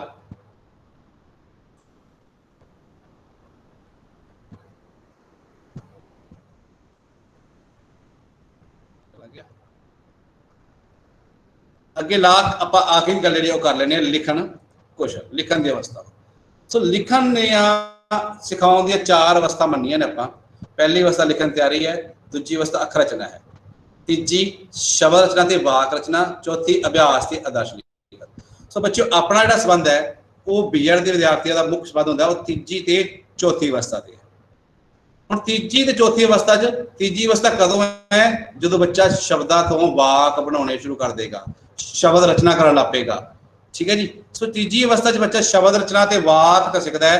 वो पहला शब्द सिखदा वा मात्रा वाले, मुक्ते वाले, मात्रा वाले, फिर उन्होंने शब्दों का समूह बना के उन्होंने वाक बनाने सिखदा है। जिहड़ी चौथी अवस्था है वो महत्वपूर्ण है।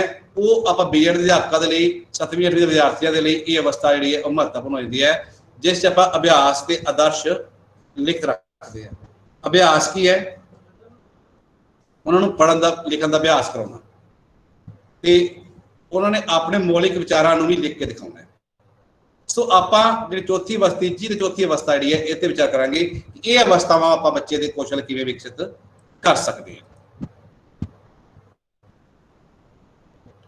हुण इसदे लई जिहड़ी विधियां ने वो आ जाती है चित्र विधि। चित्र विधि की है कि चित्र दे के उन्होंने कहना इसके बारे कोई लेख लिख, कोई पार्क का दृश्य दे दो, कोई मेले का दृश्य दे दो, मेले का दृश्य दे के बच्चे इहदे बारे लिखो। जे तो 6वीं जमात है, 5वीं जमात है, चौथी जमात है, तो विद्यार्थी ने दो कि एक मेला इत्थे मेला लगा है, ये झूटे हैं, इहदे विच विद्यार्थी मिठाई दुकानां, वो इस तरीके के सौखे वाक बनाने शुरू कर देगा। हुण जो देख के गल्लां कर रहा है, ये मिठाई दुकान है, इत्थे खिडौने दुकानां ने, इत्थे झूटे लगे ने, ठीक है, इत्थे लोग नच रहे ने, वो वाक बनाएगा 5 7 8। वो की हो गया, उनका लिखण का अभ्यास हो गया। जे उहदा पद्धर उच्चे है तो ਉਹਦੇ ਤੇ ਇੱਕ पूरा का पूरा पैरा ਜਿਹੜਾ ਉਹ लिखण योग बन जाएगा। इस ढंग ਨਾਲ सुलेख है जिन्होंने कैलीग्राफी कह देने हैं, जिवें अध्यापक पहले पूर्ण पर लिखण देना, वो है सुलेख लिखण ਲਈ अभ्यास कराना। वो भी लिख, मैं तो स्टार्ट के लिखण ਦੇ 2 तरीके ने, एक की है आप लिपि लिखनी सिखानी है भी अखर लिखने आ जान, दूजा मौलिक लिखण। जी आ गल सुलेख की है, ये पहली अवस्था आ गई जो लिपि के अखर लिखने सिखा रहे आप।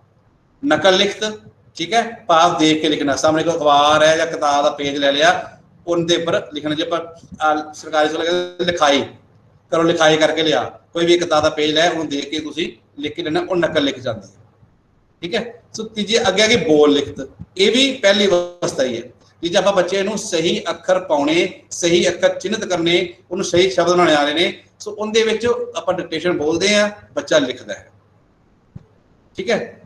इसे ढंग लगेगी चित्रकला। चित्रकला दे विच असीं वख-वख घटनावां चित्र जिहड़े ने वो बच्चों नूं दे सकते हैं, ते उस दे नाल उन्हां दे उत्ते उन्हां नूं कोई पैरा जां उन्हां नूं अपने वल्लों कुछ लिखण लई प्रेरित कर सकते हैं, ठीक है जी। सो एक खाली थां भरनी आ, ये भी उहदे च ही ने। जिहड़ी लास्ट है पैरा लिखना, इत्थे बच्चे दी मौलिक आ, जे मैं प्रधानमंत्री हुंदा, जे मैं घर दा मुखी हुंदा, अखी दिठा मैच, लड़ाई का दृश्य, गली च लड़ाई का दृश्य, अपने परिवार बारे, अपने स्कूल बारे, सो इत्थे बच्चा अपने शब्द लिखना शुरू करता है। सो इस ढंग नाल बच्चे दे लिखन कौशल जिहड़ी है उन्होंने विकसित कर सकते हैं।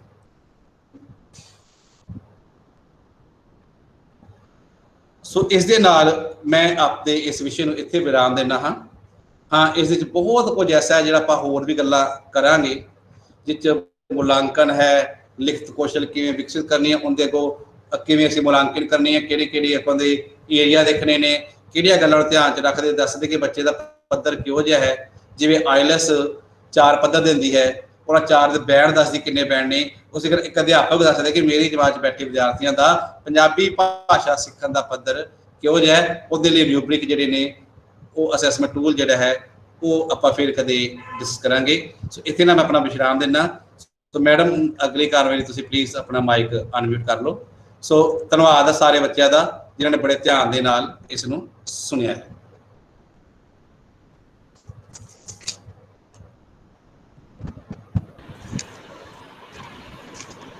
सर बहुत बहुत धन्यवाद तुहाडा। हाँ जी, अच्छा जो मेरे प्रश्न है चैट बॉक्स के बच्चों के वो भी देख लिए आप जी नाल नाल। हाँ जी सर, मेरे को चैट बॉक्स के विच एक बच्चे का क्वेश्चन आया है कि सर मजबून तो की भाव। चैट खोले जी। सत श्री अकाल सर, मजबून तो की भाव है सिकंदर कौर। हाँ जी सिकंदर जी, मजबून होता है विशा, सब्जैक्ट। विशा जो पंजाबी एक विशा है, पंजाबी जो मजबून है। हुण इस अगे प्रकरण भी लै लैंदे आपां, टॉपिक भी लै लैंदे आ कि अज साडा पढ़ाउण दा विशा की है, साडा पढ़ाउण दा मजबून की है, कि असीं किहड़े विषय की गल करनी है, अज असीं मां बोली की गल करनी है, अज असीं भाषा की गल करनी है या प्रदूषण की गल करनी है। ਤੇ ਮੁਸਕਾਨ ਦਾ ਪ੍ਰਸ਼ਨ ਹੈ, ਸਤਿ ਸ਼੍ਰੀ ਅਕਾਲ ਸਰ, ਅਸੀਂ ਕਈ ਵਾਰ ਆਪਣੇ ਹਾਵ ਭਾਵ ਲਿਖ ਸਕਦੇ ਆ ਪਰ ਬੋਲ ਨਹੀਂ ਸਕਦੇ, ਉਹ ਕਿਉਂ? ਹਾਂਜੀ ਬੇਟੇ, ਬਹੁਤ ਹੀ ਵਧੀਆ ਤੁਹਾਡਾ ਪ੍ਰਸ਼ਨ ਹੈ ਕਿ ਕਈ ਵਾਰ ਨਹੀਂ, ਸਗੋਂ ਅਕਸਰ ਹੀ ਐਸਾ ਹੁੰਦਾ ਹੈ ਕਿ ਸਾਡੀਆਂ ਬਹੁਤ ਸਾਰੀ ਭਾਵਨਾਵਾਂ ਹੁੰਦੀਆਂ ਨੇ, ਜਿਹਨੂੰ ਮਿਸ਼ਾ ਨੇ ਵੀ ਗੱਲ ਕਹੀ, ਚੀਕ ਬੁਲਬੁਲੀ ਸ਼ਾਇਦ ਤੁਸੀਂ ਪੜ੍ਹੀ ਹੋਵੇ ਕਵਿਤਾ, ਕਿ ਕਈ ਚੀਜ਼ਾਂ ਇਹਦੇ ਚ ਸਾਨੂੰ ਦੇਖ ਕੇ ਲੱਗਦਾ ਵੀ ਇੱਥੇ ਗਲਤ ਹੋ ਰਿਹਾ ਹੈ ਜਾਂ ਇਹ ਇੰਜ ਨਹੀਂ ਇਸ ਤਰ੍ਹਾਂ ਹੋ ਸਕਦਾ, ਲੇਕਿਨ ਅਸੀਂ ਉੱਥੇ ਆਪਣੇ ਕਈ ਵਾਰ ਆਪ ਦੇ ਜਿਹੜੀ ਸਾਡੀ ਲਿਮਿਟੇਸ਼ਨਸ ਨੇ, ਜੌਬ ਦੀਆਂ ਵੀ, ਸਾਡੀ ਅਹੁਦੇ ਦੀਆਂ ਵੀ, ਤਾਂ ਉਹ ਲਿਮਿਟੇਸ਼ਨਸ ਕਰਕੇ, ਉਹ ਸੀਮਾਵਾਂ ਕਰਕੇ, ਜਾਂ ਉਸ ਬੰਦੇ ਦਾ ਰੁਤਬਾ ਜਿਹੜਾ ਸਾਡੇ ਤੋਂ ਵੱਡਾ ਹੁੰਦਾ ਹੈ, ਜਾਂ ਸਾਨੂੰ ਉੱਥੇ ਲੱਗਦਾ ਕਿ ਜੇ ਅਸੀਂ ਕੁਝ ਕਵਾਂਗੇ ਤਾਂ ਇਹ ਉਲਟ ਗੱਲ ਹੋ ਸਕਦੀ ਹੈ, ਤਾਂ ਬਹੁਤ ਸਾਰੇ ਐਸੀ ਗੱਲਾਂ ਹੁੰਦੀਆਂ ਜਿਸ ਕਰਕੇ ਅਸੀਂ ਚੁੱਪ ਰਹਿ ਜਾਂਦੇ ਹਾਂ, ਕਹਿੰਦੇ ਵੀ ਇੱਕ ਚੁੱਪ ਸੌ ਸੁੱਖ, ਪਰ ਉਹ ਸਾਡੇ ਜ਼ਮੀਰ ਤੇ ਰਹਿੰਦੀਆਂ ਨੇ। ਜਿਹਨੂੰ ਅਸੀਂ ਕਵਿਤਾ, ਕਹਾਣੀ, ਨਿਬੰਧ ਜਾਂ ਨਾਵਲ ਦੇ ਰੂਪ ਵਿੱਚ ਲੋਕਾਂ ਦੇ ਸਾਹਮਣੇ ਲਿਆਉਂਦੇ ਆ ਤੇ ਉਹਨਾਂ ਨੂੰ ਅਵੇਅਰ ਕਰਦੇ ਵੀ ਆਹ ਚੀਜ਼ਾਂ ਹੋ ਰਹੀਆਂ ਨੇ, ਤੇ ਫਿਰ ਆਵਾਮ ਜਿਹੜੀ ਹੈ ਉਹ ਜਾਗਦੀ ਹੈ। ਇਸ ਕਰਕੇ ਸਮੇਂ ਦੀ ਕਰਕੇ, ਸ਼ਿਸ਼ਟਾ ਕਰਕੇ, ਜਾਂ ਆਪਣੇ ਉੱਪਰ ਲੱਗੇ ਸੱਭਿਆਚਾਰਕ ਬੰਧਨਾਂ ਕਰਕੇ ਅਸੀਂ ਕਈ ਵਾਰ ਕਈ ਗੱਲ ਨਹੀਂ ਕਹਿੰਦੇ, ਕਿ ਆਪਾਂ ਕਹਿੰਦੇ ਕਿ ਬਜ਼ੁਰਗ ਬੋਲ ਰਿਹਾ, ਕਿ ਵੱਡਾ ਕਹਿ ਰਿਹਾ ਹੈ, ਜੇ ਆਪਾਂ ਗੱਲ ਟੋਕਾਂਗੇ ਤਾਂ ਉਹ ਗੁੱਸਾ ਕਰ ਨਾਰਾਜ਼ ਹੁੰਦੇ ਨੇ, ਤਾਂ ਉੱਥੇ ਆਪਾਂ ਫਿਰ ਆਪਣੇ ਜਿਹੜੇ ਮਨ 'ਚ ਭਾਵ ਨੇ ਵੀ ਇਹ ਗੱਲ ਇਹ ਹੋਣੀ ਚਾਹੀਦੀ ਸੀ, ਉੱਥੇ ਅਸੀਂ ਲਿਖ ਕੇ ਕਥਾਰਸਿਸ ਕਰ ਲੈਂਦੇ ਹਾਂ। ਸੋ ਇਸ ਕਰਕੇ ਲਿਖ ਕੇ ਜਦੋਂ ਆਪਾਂ ਭਾਵ ਪ੍ਰਗਟ ਕਰਦੇ ਹਾਂ ਤਾਂ ਉਦੋਂ ਅਸੀਂ ਸਰਵ ਵਿਆਪਕ ਲਿਖਦੇ ਹਾਂ, ਉਦੋਂ ਅਸੀਂ ਕਿਸੇ ਇੱਕ ਵਿਅਕਤੀ ਨੂੰ ਨਾਂ ਲੈ ਕੇ ਲਿਖਦੇ ਵੀ ਇਹਨੇ ਇਹ ਕੀਤਾ। ਜਦੋਂ ਉੱਥੇ ਕਵਾਂਗੇ ਤਾਂ ਇੱਕ ਵਿਅਕਤੀ ਦੇ ਨਾਲ ਸਾਡਾ ਤਕਰਾਰ ਹੋ ਸਕਦਾ ਹੈ, ਪਰ ਜੋ ਸਰਵ ਵਿਆਪਕ ਹੋ ਕੇ ਚਾਹੇ ਉਹ ਵਿਅਕਤੀ ਉਹ ਲੇਖ ਪੜ੍ਹੇਗਾ ਤਾਂ ਹੋ ਸਕਦਾ ਉਹਨੂੰ ਗਲਤੀ ਅਹਿਸਾਸ ਹੋ ਜਾਏ ਕਿ ਮੈਂ ਗਲਤ ਕੰਮ ਕਰ ਰਿਹਾ ਸੀ, ਪਰ ਉਦੋਂ ਸਰਵ ਵਿਆਪਕ ਲਿਖਦੇ ਹਾਂ, ਇੱਕ ਗੁਮਨਾਮ ਜਾਂ ਅਲੋਪ ਕਰ ਦਿੰਦੇ ਹਾਂ ਜਿਸ ਦੇ ਬਾਰੇ ਗੱਲ ਲਿਖੀ ਜਾ ਰਹੀ ਹੈ, ਜਿਸ ਕਰਕੇ ਉਹ ਇੱਕ ਲਿਖਤ ਬਣ ਜਾਂਦੀ। ਇਸ ਕਰਕੇ ਲਿਖ ਕੇ ਹੀ ਆਪਣੇ ਵਿਚਾਰ ਕਰਦੇ ਆ, ਆਹ ਹੀ ਕਾਰਨ ਹੈ। ਬਾਕੀ ਹੋਰ ਵੀ ਕੋਈ ਕਾਰਨ ਹੋ ਸਕਦੇ ਨੇ, ਪਰ ਮੇਰੀ ਸਮਝ ਅਨੁਸਾਰ ਜਿਹੜੀ ਸਾਡੇ ਸਮਾਜਿਕ ਸੀਮਾਵਾਂ ਨੇ, ਬੰਦਸ਼ ਹੈ ਜਾਂ ਸਤਿਕਾਰ ਹੈ ਜਾਂ ਸਮੇਂ ਦੀ ਨਜ਼ਾਕਤ ਹੈ, ਉਹਦੇ ਅਨੁਸਾਰ ਅਸੀਂ ਆਪਣੇ ਆਪ ਨੂੰ ਸੀਮਤ ਕਰਦੇ ਹਾਂ। ਸ਼ਿਸ਼ਟਤਾ ਬੋਲਚਾਲ ਕਿਵੇਂ ਕਿਹਾ? मैं सारे विद्यार्थियों को रिक्वेस्ट करांगी कि तुसी अपने क्वेश्चन सर दे कोलों खुद पूछो, अपने आप को अनम्यूट करके तुसी सर दे नाल आंसर किया करो। जिस विच मुस्कान दे क्वेश्चन दा आंसर सर ने हुणे दिता है। मुस्कान तुसी इस बारे कुछ कहना चाहोगे?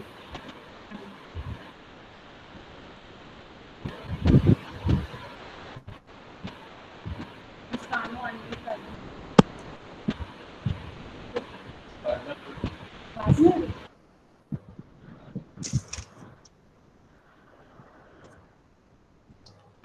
हाँ जी, अमृतपाल।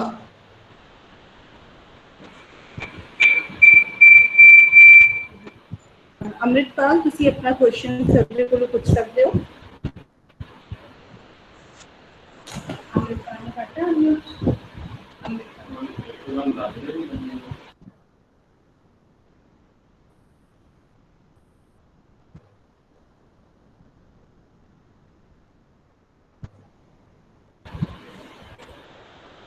शायद स्टूडेंट्स ਦੇ ਨਾਲ ਚਲੋ ਮੈਂ ਇਹਦੇ ਵਿੱਚ ਬੱਚਾ ਲੈਫਟ ਕਰ ਗਿਆ, ਸ਼ਾਇਦ ਨੈਟਵਰਕ ਪ੍ਰੋਬਲਮ ਕਰਕੇ ਨਾ ਇਹ ਹੁੰਦਾ ਜੀ ਆਮ ਤੌਰ ਤੇ। ਸ਼ਿਸ਼ਟਤਾ ਬੋਲਚਾਲ ਚ ਕਿਵੇਂ ਕਿਰਿਆ ਕਰਦੀ ਹੈ, ਇਸ ਵਾਰ ਦੱਸਿਓ ਸਰ। ਹਾਂਜੀ, ਸ਼ਿਸ਼ਟਤਾ ਦਾ ਆਪਾਂ ਸਮਝ ਸਪਸ਼ਟ ਹੈ। ਬੋਲਚਾਲ ਦੇ ਵਿੱਚ ਸ਼ਿਸ਼ਟਤਾ ਦਾ ਬਹੁਤ ਮਹੱਤਵ, ਜੇ ਅਸੀਂ ਆਪਣੀ ਗੱਲ ਨੂੰ ਸਹੀ ਢੰਗ ਦੇ ਨਾਲ ਸਹੀ ਸ਼ਬਦਾਂ ਦੇ ਵਿੱਚ ਕਹਿ ਸਕੀਏ ਤਾਂ ਉਹ ਬਹੁਤ ਜ਼ਰੂਰੀ ਹੈ। ਜੇ ਅਸੀਂ ਨਹੀਂ ਕਹਿੰਦੇ, ਕਈ ਵਾਰ ਕੀ ਹੁੰਦਾ ਹੈ ਕਿ ਜੇ ਆਪਾਂ ਕਿਸੇ ਨੂੰ ਸ਼ਬਦ ਬੋਲਦੇ ਹਾਂ ਪਰ ਸਾਡਾ ਲਹਿਜਾ ਤੇ ਸਾਡਾ ਬੋਲਣ ਦਾ ਜਿਹੜਾ ਅੰਦਾਜ਼ ਹੈ ਉਹ ਸ਼ਿਸ਼ਟ ਨਹੀਂ ਹੁੰਦਾ, ਸੱਭਿਆਚਾਰਕ ਨਹੀਂ ਹੁੰਦਾ, ਉਹਦੀ ਨਿਮਰਤਾ ਤੇ ਹਲੀਮੀ ਨਹੀਂ ਹੁੰਦੀ, ਤਾਂ ਉਹਦੇ ਨਾਲ ਕੀ ਹੁੰਦਾ ਹੈ ਕਿ ਸਾਡੀ ਗੱਲ ਸਾਹਮਣੇ ਵਾਲੇ ਨੂੰ ਅਸਰ ਨਹੀਂ ਕਰਦੀ। ਸੋ ਜਦੋਂ ਅਸੀਂ ਬੜੇ ਹਲੀਮੀ ਦੇ ਨਾਲ, ਨਿਮਰਤਾ ਦੇ ਨਾਲ ਆਪਦੀ ਗੱਲ ਕਹਿੰਦੇ ਹਾਂ ਤਾਂ ਸਾਹਮਣੇ ਵਾਲਾ ਸਾਡੀ ਗੱਲ ਪੂਰੀ ਸੁਣਦਾ ਹੈ। ਸੋ ਇਹ ਜ਼ਰੂਰੀ ਹੈ ਸ਼ਿਸ਼ਟਤਾ। ਸ਼ਿਸ਼ਟਤਾ ਦਾ ਭਾਵ ਇਹ ਕਿ ਅਸੀਂ ਸਾਹਮਣੇ ਵਾਲੇ ਦੀ ਵੀ ਵਿਚਾਰਾਂ ਦੀ, ਸਾਹਮਣੇ ਵਾਲੇ ਦੀ ਭਾਵਨਾਵਾਂ ਦੀ ਵੀ ਜਿਹੜੀ ਹੈ ਉਹ ਕਦਰ ਜ਼ਰੂਰ ਕਰਨੀ ਹੈ। ਇਹ ਜੇ ਨਹੀਂ ਕਰਾਂਗੇ, ਕਿਉਂਕਿ ਇੱਕ ਧਿਆਨ ਰੱਖੋ, ਕਬੀਰ ਜੀ ਬਾਰੇ ਗੱਲ ਕਰਕੇ ਤਾਂ ਦੱਸਾਂਗੇ ਇੱਥੇ। ਪਰਮਹੰਸ ਕਬੀਰ ਜੀ ਨੇ ਆਪਣੇ ਮੁਰਸ਼ਦ ਦੀ ਬਾਣੀ ਸੁਣਦਿਆਂ ਇੱਕ ਗੱਲ ਕਹੀ ਸੀ, ਕਬੀਰ ਸਤਿਗੁਰ ਸੁਰਮੇ ਬਾਇਆ ਬਾਣ ਜੇ ਏਕ ਲਾਗਤ ਹੀ ਭੋਏ ਸਿਰ ਪੜਾ ਗਿਰ ਪੜਾ ਕਲੇਜੇ ਸ਼ੇਖ। ਸੋ ਜਿਹੜੇ ਬੋਲ ਹੁੰਦੇ ਆ, ਮੈਂ ਇਹਨੂੰ ਕਹਿੰਦਾ ਕਬੀਰ ਸਤਿਗੁਰ ਸੁਰਮੇ ਬਾਇਆ ਬਾਣ ਜੇ ਏਕ, ਬਾਇਆ ਚਲਾਇਆ, ਲਾਗਤ ਹੀ ਭੋਏ ਗਿਰ ਪੜਾ, ਜਿਵੇਂ ਲੱਗਾ ਭੁਰ ਗਿਰਾ, ਪੜਾ ਕਲੇਜੇ ਸ਼ੇਖ, ਔਰ ਕਲੇਜੇ ਕੀ ਹੋ ਗਿਆ? ਸ਼ੇਖ ਹੋ ਗਿਆ। ਇਹਦਾ ਭਾਵ ਜਦੋਂ ਕੋਈ ਸਾਡੇ ਸਾਹਮਣੇ ਸ਼ਿਸ਼ਟ ਹੋ ਕੇ ਨਾ ਬੋਲ ਕੇ ਰੁੱਖੇ ਔਰ ਅਸਭਿਅਕ ਢੰਗ ਨਾਲ ਗੱਲ ਕਰਦਾ ਹੈ ਤਾਂ ਉਹਦੇ ਬੋਲਣ ਦੇ ਤੋਂ, ਮਤਲਬ ਅਸੀਂ ਮਾਂ ਬਾਪ ਨਾਲ ਗੱਲ ਕਰ ਰਹੇ ਹਾਂ, ਅਸੀਂ ਉੱਚੀ ਆਵਾਜ਼ 'ਚ ਗੱਲ ਕਰਾਂਗੇ, ਅਸੀਂ ਆਪਣੀ ਸ਼ਿਸ਼ਟਤਾ, ਆਪਣਾ ਜਿਹੜਾ ਇੱਕ ਫਰਕ ਹੈ ਜਿਹੜੀ ਉਹ ਜ਼ਰੂਰੀ ਸਮਝ ਕੇ, ਸਾਡੀ ਮਾਂ ਹੈ, ਸਾਡਾ ਪਿਓ ਹੈ, ਫਿਰ ਅਸੀਂ ਕਿਵੇਂ ਗੱਲ ਕਰਨੀ ਹੈ, ਤਾਂ ਉਹਨਾਂ ਦੇ ਦਿਲ ਦੇ ਵਿੱਚ ਦੁੱਖ ਲੱਗੇਗਾ, ਉਹਨਾਂ ਦੇ ਕਲੇਸ਼ ਸ਼ੇਕ ਹੋਏਗਾ, ਹੈ ਇਹ ਮੇਰੇ ਨਾਲ ਕਿੱਦਾਂ ਗੱਲ ਕਰ ਰਹੇ ਨੇ, ਕਿਉਂਕਿ ਜੋ ਅਸੀਂ ਦੋਸਤਾਂ ਨਾਲ ਬੋਲਣਾ ਹੈ ਉਹ ਢੰਗ ਮਾਂ ਬਾਪ ਨਾਲ ਨਹੀਂ ਹੈ, ਜੋ ਅਧਿਆਪਕਾਂ ਨਾਲ ਨਹੀਂ ਹੈ। ਸੋ ਇਸ ਕਰਕੇ ਇੱਕ ਗੱਲ ਨੂੰ ਧਿਆਨ 'ਚ ਰੱਖਣਾ ਹੈ ਕਿ ਸ਼ਿਸ਼ਟਤਾ ਜ਼ਰੂਰੀ ਹੈ, ਨਿਮਰਤਾ ਜ਼ਰੂਰੀ ਹੈ। ਜਿੰਨਾ ਤੁਸੀਂ ਸ਼ਿਸ਼ਟ ਹੋ ਕੇ, ਨਿਮਰ ਹੋ ਕੇ ਗੱਲ ਕਰੋਗੇ, ਹਲੀਮੀ ਨਾਲ ਕਰੋਗੇ, ਤੁਹਾਡੀ ਗੱਲ ਸੁਣੀ ਵੀ ਜਾਏਗੀ ਔਰ ਤੁਸੀਂ ਆਪ ਦੀ ਗੱਲ ਕਹਿ ਕੇ ਮਨਵਾ ਵੀ ਲੋਗੇ। ਕਿਉਂਕਿ ਜਿਹੜਾ ਵਿਅਕਤੀ ਮਿੱਠਾ ਬੋਲਦਾ ਹੈ, ਮਿੱਠਾ ਬੋਲਣ ਵਾਲਾ ਪਿਆਰ ਦੇ ਨਾਲ ਹਰੇਕ ਕੰਮ ਕਰਾ ਲੈਂਦਾ ਹੈ। ਜਿਵੇਂ ਸ਼ੱਕਰ ਹੁੰਦੀ ਨਾ, ਮਿੱਠਾ ਬੋਲਣਾ ਕੀ ਹੈ, ਮਿੱਠਾ ਬੋਲਣਾ ਜੇ ਸਾਨੂੰ ਕੋਈ ਦੋ ਗੱਲਾਂ ਕੋੜੀਆਂ ਵੀ ਕਹਿ ਦੇ ਨਾ ਤੇ ਉਹ ਵੀ ਚੰਗੀਆਂ ਲੱਗਦੀਆਂ ਨੇ। ਉਹ ਇਉਂ ਲੱਗਦਾ ਹੁੰਦਾ ਜਿਵੇਂ ਸ਼ੱਕਰ ਖਾਣ ਤੋਂ ਬਾਅਦ ਚਾਟ ਖਾ ਲਈ ਜਾਂ ਚਟਪਟਾ ਖਾ ਲਿਆ। ਤੇ ਜਦੋਂ ਬੰਦਾ ਮਿੱਠਾ ਬੋਲ ਰਿਹਾ ਹੁੰਦਾ ਹੈ ਤੇ ਜੇ ਵਿੱਚੋਂ ਦੋ ਗੱਲਾਂ ਕੋੜੀਆਂ ਵੀ ਕਹਿ ਦੇਵੇ, ਕੋੜੇ ਬੋਲ ਦੇਵੇ, ਤਾਂ ਉਹ ਵੀ ਚੰਗੇ ਲੱਗਦੇ ਨੇ ਚਾਟ ਵਾਂਗ। ਸ਼ੱਕਰ ਖਾਣ ਦਾ, ਜੇ ਸ਼ੱਕਰ ਖਾਣ ਤੋਂ ਬਾਅਦ ਚਟਪਟਾ ਖਾਣ ਦਾ ਆਨੰਦ ਆਉਂਦਾ ਨਾ, ਉਵੇਂ ਲੱਗਦੇ ਆ। ਸੋ ਇਸ ਕਰਕੇ ਚੰਗੇ ਲੱਗਦੇ ਨੇ।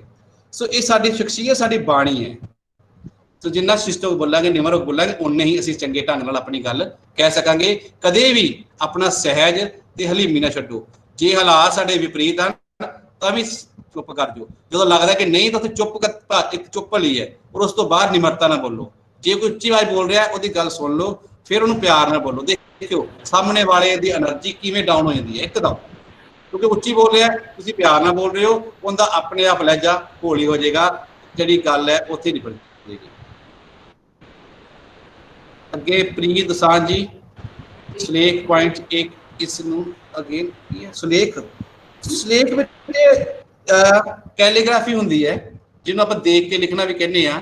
ਆਮ ਤੋਂ ਛੋਟੇ ਬੱਚੇ ਨੂੰ ਕੀ ਹੁੰਦਾ ਸੀਗਾ, ਅਧਿਆਪਕ ਉੱਪਰਲੀ ਲਾਈਨ ਤੇ ਲਿਖ ਦਿੰਦੇ ਆ, ਜਿਹਨੂੰ ਆਪਾਂ ਰਾਈਟਿੰਗ ਬੁੱਕਸ ਆਉਂਦੀਆਂ ਨਾ ਛੋਟੇ ਬੱਚਿਆਂ ਦੀਆਂ, ਉੱਤੇ ਇੱਕ ਲਾਈਨ 'ਚ ਲਿਖਿਆ ਹੁੰਦਾ, ਬੱਚੇ ਦੇਖ ਕੇ ਥੱਲੇ ਉਵੇਂ ਹੀ ਲਿਖਦੇ ਆ, ਉਹਨੂੰ ਆਪਾਂ ਸੁਲੇਖ ਕਹਿੰਦੇ ਆ। ਦੂਜਾ ਜਿਹੜਾ ਸੁਲੇਖ, ਜਿਹੜਾ ਦੂਜੀ ਹੈ ਉਹ ਹੈਗਾ ਜਿਵੇਂ ਆਪਾਂ ਕਿਸੇ ਕਿਤਾਬ 'ਚ ਦੇਖ ਕੇ ਪੇਜ ਲਿਖ ਲਿਆ, ਜਿਹਨੂੰ ਆਪਾਂ ਲਿਪੀ ਕਹਿੰਦਾ ਸੀ, ਇਹਨੂੰ ਆਪਾਂ ਪ੍ਰਤੀਲਿਪੀ ਕਹਿ ਦਿੰਦੇ ਆ। ਸੋ ਉਸ ਕਰਕੇ ਸੁਲੇਖ ਨੂੰ ਦੋ ਢੰਗ ਲੈ ਲਓ, ਇੱਕ ਤਾਂ ਹੋ ਗਿਆ, ਦੂਸਰਾ ਜਦੋਂ ਆਪਾਂ ਸਾਹਮਣੇ ਦੇਖ ਕੇ ਆਪ ਲਿਖ ਰਹੇ ਹਾਂ। ਹਾਂਜੀ ਸਰ, ਇਸ ਤੋਂ ਇਲਾਵਾ ਮੇਰੇ ਕੋਲ ਕੁਝ ਕੁਐਸਚਨਸ ਹੋਰ ਵੀ ਨੇ, WhatsApp ਤੇ ਬੱਚਿਆਂ ਨੇ ਸੈਂਡ ਕੀਤੇ ਨੇ। ਸਰ ਇੱਕ ਰਿਕੁਐਸਟ ਹੈ ਕਿ ਤੁਸੀਂ ਆਪਣੀ ਪ੍ਰੈਜੈਂਟੇਸ਼ਨ ਪੋਸਟ ਕਰ ਦਿਓ। ਜ਼ਰੂਰ ਜੀ। ਹਾਂਜੀ, ਸੋ ਅਸੀਂ ਸਕਰੀਨ ਮੈਂ ਦੋ ਅਸ਼ੁੱਧੀਆਂ ਨੇ ਫੌਂਟ ਚੇਂਜ ਕਰਕੇ, ਕੋਈ ਘਰੇ ਮੇਰੇ ਕੋਲ ਅਮਤ ਬੋਲੀ ਸੀ, ਇੱਥੇ ਅਨਮੋਲ ਲਿਪੀ ਸੀ, ਤਾਂ ਉਹ ਇੱਕ ਦੋ ਅਸ਼ੁੱਧੀਆਂ ਦੂਰ ਕਰਕੇ ਭੇਜ ਦੇਣਾ। ਠੀਕ ਹੈ ਸਰ, ਚੈਟ ਬਾਕਸ ਦੇ ਵਿੱਚ ਦੋ ਕੁਐਸਚਨ ਹੋਰ ਆਏ ਨੇ ਸਟੂਡੈਂਟਸ ਦੇ। ਗਿਲ ਨਿਮਰਤ ਨੂੰ ਆਇਆ ਕੁਐਸਚਨ ਕਿ ਬੁੱਧੀ ਟਰਸਟ ਕੀ ਹੁੰਦਾ ਹੈ। ਹਾਂਜੀ, ਬੁੱਧੀ ਟਰਸਟ, ਇਹ ਵਧੀਆ ਕੁਐਸਚਨ ਹੈ। ਇਹ ਜਦੋਂ ਬੱਚੇ ਨੇ, ਇਹ ਬੱਚਾ ਪੰਜਾਬੀ ਦਾ ਜਾਂ ਕਿਹੜੀ ਭਾਸ਼ਾ ਦਾ ਜੀ ਬੱਚਾ? ਹਾਂਜੀ ਸਰ, ਸਟੂਡੈਂਟ ਪੰਜਾਬੀ ਹੈ, ਟੀਚਿੰਗ ਪੰਜਾਬੀ ਦਾ। ਹਾਂਜੀ, ਤਾਂ ਇਹਨਾਂ ਜੋ ਪੜ੍ਹਨ ਕੋਸ਼ਿਸ਼ ਕੀਤਾ ਹੋਏਗਾ ਉੱਥੇ ਇਹਨਾਂ ਦੇਖਿਆ ਹੋਏਗਾ ਬੁੱਧੀ ਟਰਸਟ ਹੁੰਦਾ, ਆਪਾਂ ਸਕੂਲ ਦੇ ਇੱਕ ਸਭਾ ਬਣਾ ਦਿੰਦੇ ਹਾਂ, ਜਿੰਦੇ ਵਿੱਚ ਬੱਚੇ ਜਿਹੜੇ ਨੇ ਆਪ ਦੇ ਵਿਚਾਰ ਜਿਹੜੇ ਆ ਉਹ ਸਾਂਝੇ ਕਰਦੇ ਨੇ, ਤੇ ਉਹਨਾਂ ਨੂੰ ਉਹ ਵਿਚਾਰ ਸਾਂਝੇ ਕਰਨ ਦੇ ਲਈ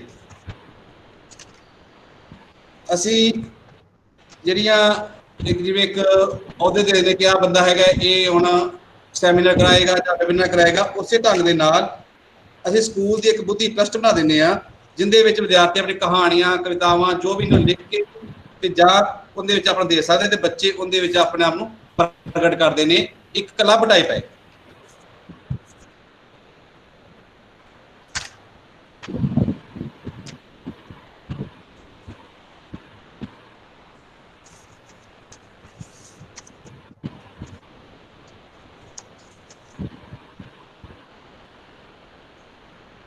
ਹਾਂਜੀ, ਉਸ ਤੋਂ ਇਲਾਵਾ ਜਿਹੜਾ ਕੁਐਸਚਨ ਹੈ ਆਪਣਾ ਦੀ ਭਾਵਨਾ, ਮੈਂ ਇਹਦੇ ਬੁੱਧੀ ਟਰਸਟ ਤੁਹਾਨੂੰ ਹੋਰ ਵੀ ਨਾਲ ਲਿਖ ਕੇ ਪੂਰਾ ਦਾ ਤਰੀਕਾ ਭੇਜ ਦਿਆਂਗਾ ਜੀ।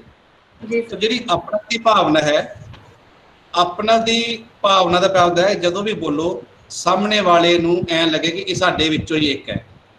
ਜਦੋਂ ਆਪਾਂ ਸਟੇਜ ਤੇ ਜਾ ਕੇ ਬੋਲ ਰਹੇ ਹਾਂ ਤੇ ਵਾਪਸ ਸਟੇਜ ਤੋਂ ਆਉਣਾ ਤਾਂ ਉਹਨਾਂ ਵਿੱਚ ਹੀ ਬਹਿ ਜਾਣਾ। ਜਦੋਂ ਬੋਲਣਾ ਹੈ ਤੇ ਇਸ ਤਰ੍ਹਾਂ ਨਾਲ ਬੋਲਣਾ ਹੈ ਕਿ ਸਾਹਮਣੇ ਵਾਲੇ ਨੂੰ ਐਂ ਲੱਗੇ ਕਿ ਇਹ ਸਾਡੇ ਨਾਲ ਹੀ ਜੁੜਿਆ ਹੈ, ਸਾਡੇ ਵਰਗਾ ਹੀ ਹੈ, ਸਾਡੇ ਤੋਂ ਵੱਖਰਾ ਨਹੀਂ ਹੈ।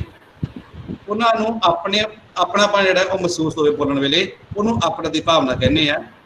ਸੁਭਾਵਿਕਤਾ, ਹਾਂਜੀ ਬੱਚੇ, ਸੁਭਾਵਿਕਤਾ ਜਿਹੜੀ ਹੈ ਇਹਦਾ ਭਾਵ ਇਹ ਹੈ कई बार देखा है कई लोग ना बोलन लगे बड़े ही आर्टिफिशियल होके बोलना शुरू कर देंगे जिमें अपना अंदाज कुछ हो रहा बोलन का पर बोलन लगे किसी उसकी रीस कर लग पेंदे बड़ा सहज में आके बड़ा शब्दों को तोड़ मरोड़ के बोलना शुरू करते दूजी भाषावां का प्रयोग करने की कोशिश करते औखे शब्दों की भाषा करते तो वो जो ही सुभाव पर मैं तुहानूं सुभावक गल्लां कर रहा सुभावकता का भाव है कि शब्द तुहाडे प्रवाह निकलन जो तुहाडा अपना अंदाज है जो तुसीं गलबात करदा ढंग तुहाडा अपना है उवें चले ना कि उह बनावटीपन लैके आंदा जावे ना कि तुसीं दिमाग तो शुरू करो सो जिहड़ी सुभावकता है कि जिवें तुहाडा वतीरा है गल करन दा जिवें तुसीं विचार करदे हो तुहाडी अपनी भाषा दे विच गल कर रहे हो तो वो बिल्कुल सरल होवे स्पष्ट होवे जिवें तुसीं आम गल विच बनावटीपन जां बड़ा विश्राम जां बाहला शब्दां नूं तोल मोल के बोलन करके वो गल्लां जिहड़ियां ने वो दे नाल ਸਰੋਤੇ ਦਾ ਧਿਆਨ ਜਿਹੜਾ ਉਹ ਭਟਕਦਾ ਹੈ ਸੋ ਇਸ ਕਰਕੇ ਸੁਭਾਵਿਕਤਾ ਇਹ ਹੈ ਕਿ ਨੈਚੁਰਲ ਕਿ ਜਿਵੇਂ ਅਸੀਂ ਬੋਲਦੇ ਆ ਉਵੇਂ ਬੋਲੋ ਜਿਹੜੀ ਭਾਸ਼ਾ ਬੋਲ ਰਹੇ ਆ ਉਹ 'ਚ ਹੀ ਗੱਲ ਕਰੋ ਤਾਂ ਤੁਸੀਂ ਬੜੇ ਆਰਾਮ ਦੇ ਨਾਲ ਆਪਣਾ ਸੰਦੇਸ਼ ਦੂਜੇ ਨੂੰ ਸਮਝਾ ਸਕਦੇ ਹੋ ਤੇ ਉਹਨਾਂ ਨੂੰ ਲੱਗਦਾ ਕਿ ਸਾਡੇ ਵਰਗੇ ਨੇ ਹਾਂਜੀ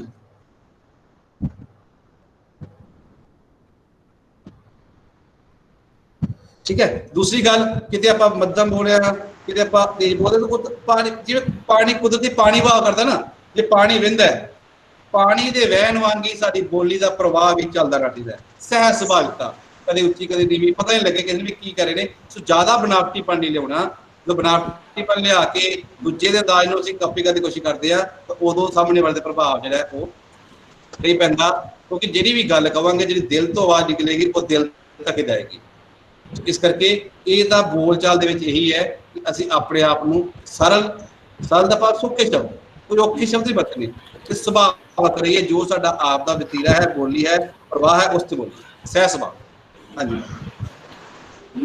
हाँ जी सर इस तो अलावा एक और स्टूडेंट का आंसर क्वेश्चन है सर कि तकरीर दा आरंभ की होंदा है तकरीर दा क्रम तकरीर सॉरी तकरीर तकरीर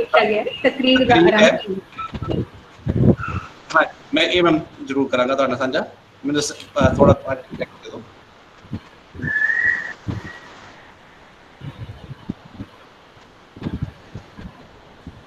तकरीर हुंदी है अपनी जिहड़ी गल जदों आपां कहनी है तो उहनूं किवें शुरू करना है क्योंकि तकरीर च बेटे अपनी जिहड़ी है चाल भी आएगी चाल आप समझते हो कि शब्दों को कहना किवें है फिर किहड़ी गल करनी है कित्थे उसनूं छड्डना है ते कित्थे लैना है इहदे जिहड़े अंग ने मैं तुहाडे नाल जरूर साझे करांगा मैनूं एक मिनट तो मैं तुहानूं पूरा लिखा देना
ਹੁਣ ਇਹਦੇ ਚ ਜਦ ਤਕਰੀਰ ਦੀ ਗੱਲ ਕਰਾਂਗੇ ਤਾਂ ਤਕਰੀਰ ਦੇ ਵਿੱਚ ਇੱਕ ਤਾਂ ਆਪਣਾ ਹੁਨਰ ਵੀ ਆਏਗਾ ਜੀ ਨਿਯਮ ਨੇ ਕਿ ਤੁਸੀਂ ਲੈਕਚਰ ਕਿਹੜੀ ਭਾਸ਼ਾ ਬੋਲਣਾ ਹੈ ਕਿਵੇਂ ਬੋਲਣਾ ਹੈ ਫਿਰ ਉਸ ਤੋਂ ਬਾਅਦ ਉਸ ਨੂੰ ਆਰੰਭ ਕਿਵੇਂ ਕਰਨਾ ਹੈ ਔਰ ਮਜ਼ਮੂਨ ਤਰਤੀਬ ਕੀ ਹੈ, ਭਾਵ ਤਕਰੀਰ ਤੋਂ ਬਾਅਦ ਤਰਤੀਬ ਦੇਣੀ ਹੈ। ਤਕਰੀਰ 'ਚ ਜਿਨ੍ਹਾਂ ਖਿਆਲਾਂ ਨੂੰ ਆਪਾਂ ਬੋਲਣਾ ਹੈ ਉਹਨਾਂ ਦੀ ਤਰਤੀਬ ਵੀ ਰੱਖਣੀ ਹੈ।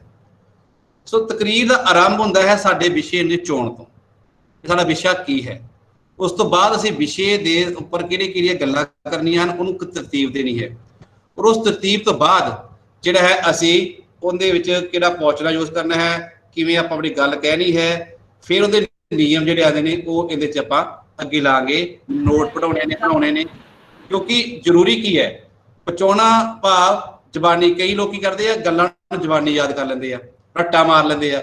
ਜੋ ਸਟੇਜ ਤੇ ਜਾਂਦੇ ਆ ਤਾਂ ਰੱਟੇ ਵਾਲੀ ਗੱਲ ਕਿਤੇ ਇੱਕ ਸ਼ਬਦ ਇੱਧਰ ਉੱਧਰ ਹੋ ਗਿਆ ਤਾਂ ਸਾਡਾ ਸਾਰਾ ਭਾਸ਼ਣ ਖਤਮ ਹੋ ਜਾਂਦਾ ਹੈ। ਸੋ ਉੱਥੇ ਆਪਾਂ ਕਈ ਗੱਲਾਂ ਲਿਖ ਲਈਆਂ ਨੇ, ਜ਼ਿਆਦਾ ਵੀ ਲਿਖਣੇ ਹੁੰਦੇ ਆ, ਮੁੱਖ ਪੁਆਇੰਟ ਲਿਖਣੇ ਹੁੰਦੇ ਨੇ। ਸੋ ਇਹ ਜਿਹੜੀਆਂ ਗੱਲਾਂ ਨੇ ਇਹਦੇ ਨਾਲ ਆਪਾਂ ਇਸ ਨੂੰ ਤਕਰੀਰ ਦੇ ਵਿੱਚ ਆਪਾਂ ਕਈ ਸਟੈਪ ਨੇ, 7 ਪਹਿਲੂ ਇਹਦੇ ਅੱਗੇ ਆਣਗੇ ਤੇ ਇਹਨਾਂ ਦੇ ਬਾਰੇ ਜਿਹੜੀ ਪ੍ਰਿੰਸੀਪਲ ਤੇਜਾ ਸਿੰਘ ਦੀ ਕਿਤਾਬ ਹੈ ਮੈਡਮ ਮੈਂ ਤੁਹਾਡੇ ਨਾਲ ਸਾਂਝੀ ਕਰਾਂਗਾ। ਤਾਂ ਬੱਚੇ ਨੂੰ ਇਹ ਕਿਤਾਬ ਜ਼ਰੂਰ ਸਾਂਝੀ ਕਰਿਓ। ਤਾਂ ਉਹਦੇ 'ਚ ਤਕਰੀਰ ਦੇ ਬਾਰੇ ਬਹੁਤ ਵਿਸਤਾਰ 'ਚ ਲਿਖਿਆ ਹੈ, ਠੀਕ ਹੈ ਜੀ। ਕਿਉਂਕਿ ਮੈਂ ਐਕਚੁਅਲੀ ਕਿ ਮੇਰਾ ਹੁਣ ਅੱਗੇ ਵੀ ਮੀਟਿੰਗ ਹੈ ਤਾਂ ਮੈਂ ਉਹਦੇ ਵਿੱਚ ਜਾਣਾ, ਜਿਸ ਕਰਕੇ ਮੈਂ ਸਮਾਂ नहीं दे पा रहा ज्यादा। तो जे कोई इतना क्वेश्चन तो कर सकते हैं जी। ठीक है सर, एक दो क्वेश्चंस ने सर। एक क्वेश्चन आया कि एक अध्यापक होने के नाते इन्हां सारे भाषाई कौशलों विच बैलेंस किवें बना के रखा जा सकता है? एक अध्यापक होने नाते इन्हां सारे कौशलों विच हाँ जी बैलेंस किवें बना के रखा जा सकता है? अध्यापक का पहला तो आप दा ही उहदे ते पकड़ होनी बहुत जरूरी है। जे अध्यापक दी अपनी पकड़ है, अध्यापक नूं इन्हां कौशलों बारे पता है कि मेरे किहड़े कौशल ने किहड़ियां गतिविधियां मैं कराउणियां ने, तो फिर उन्हां दे विचों किहड़ियां गतिविधियां ऐसियां ने जिहड़े चारां कौशलों विच सांझीआं ने। मैं कि बोल लिखत बोलण भी काम आउंदी है, पढ़न कौशल भी काम आउंदी है, लिखण दी भी आउंदी है। सो अध्यापक ने पहला तां गतिविधियां पछाणनियां ने, अपने बच्चे का पद्धर जांचना है। पद्धर जांचण तो बाद असीं ये देखना है कि किहड़ी ऐसी गतिविधियां ने जिहड़ियां सारे कौशलों नूं इकट्ठा विकसित कर सकदे ने। जो सुनन कौशल अभ्यास कर रहे हैं वो बहुत सारी गतिविधियां बोलन कौशल दी होंदियां ने। जो बोलन का कर रहे हैं बहुत सारी लिखण कौशल की गल्लां भी आउणगियां। सो एक अध्यापक ने पहला तो गतिविधियां अलग अलग तैयार करनियां ने। जिवें मैं खोपड़ी दी घेट किया सी तो उहदे च बोलन कौशल भी आ गया, उहदे च शब्दावली भी आ गई, ठीक है जी। सो इस ढंग नाल अध्यापक ने पहला तो आप भाषा कौशलों को समझना है। समझने तो बाद उन्हां चारां कौशलों दे विच किहड़ी गतिविधियां जिहड़ियां सांझीआं ने उन्होंने मैं क्लास च किवें कर सकता हाँ, उन्होंने नाल आपां जिहड़ा सबक है। पर एक गल याद रखियो, पहला सुनना बच्चा, फिर बोलना, फिर पढ़ना तो लिखना, ये चारां दा सीक्वेंस इस तरह ही चलेगा। बहुत बहुत धन्यवाद सर। ठीक है, थैंक यू। आज डॉक्टर गुरविंदर सिंह जी ने बहुत वधिया तरीके नाल भाषाई कौशलों के विकास विषय के उत्ते रोशनी पाई। ते सब ने भाषा के 4 कौशल सुनना, सुन के समझना, समझ के बोलना, बोल के पढ़ना ते पढ़ के लिखना बारे बहुत ही वधिया तरीके दे नाल उदाहरणों के माध्यम राਹੀਂ ਤੁਹਾਨੂੰ भाषाई कौशलों के महत्व, क्रियावां ते अभ्यास बारे जानकारी दी। और सब ने यह भी दस्सिया कि एक अध्यापक होने के नाते तुसीं अपने विद्यार्थियों विच इह भाषाई कौशलों नूं किवें प्रफुल्लित कर सकते हो। तो मैं आस करती हाँ कि साडे विद्यार्थियों लई इह वैबीनार बहुत ही लाभेवंद साबित होवेगा। ते इत्थे मैं ये जिक्र करना चाहांगी कि अज के इस वैबीनार दे विच साडे पुराने स्टूडेंट्स भी नाल ऐड होए हन ते मैं इहदा भी बहुत बहुत धन्नवाद करदी हां। तो वैबीनार के इस पड़ाव पे पहुंच के मैं प्रिंसिपल डॉक्टर सिमरप्रीत कौर जी नूं वोट ऑफ थैंक्स के लिए सदा दिंदी हां। मैम सिमरप्रीत कौर जी।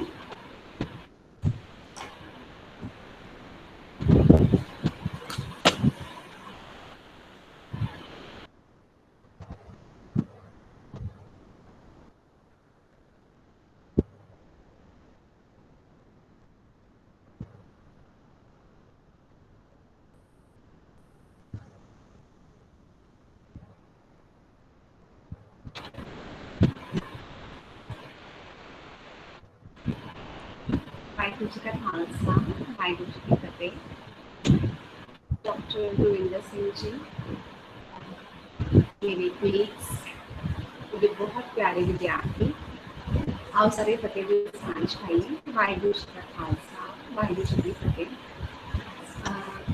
असी वैबीनार्स की सीरीज़ ਜਿਹੜੀਆਂ स्टार्ट ਕੀਤੀਆਂ ਸੀ ਉਹਦੇ ਵਿੱਚ ਅੱਜ ਅਸੀਂ 6th ਵੈਬੀਨਾਰ ਜਿਹੜਾ ਹੈ ਉਹ बहुत सक्सेसफुली ऑर्गेनाइज किया है और डॉक्टर गुरिंदर सिंह जी की कोऑपरेशन के नाल। सो जिवें कि तुहानूं दस्सिया असिस्टेंट प्रोफैसर गगनदीप कौर जी ने कि सर ने पंजाबी स्किल्स जड़ियाँ हैगियां लैंग्वेज स्किल्स उस फील्ड के विच काफ़ी ज़्यादा काम किया है। ईवन इन्होंने अपनी PhD के दौरान भी स्कूल से जो पंजाबी करिकुलम है ਉਹਦਾ एनालिसिस करन दे विच और जो स्किल्स हैं 4 स्किल्स हैं जो अज देखिया काफ़ी काम किया। सर ने अपनी PhD दौरान इन्नी ज़्यादा मेहनत की कि तुम जिस तरह देखते हो कि इंग्लिश लई आइलेट्स लई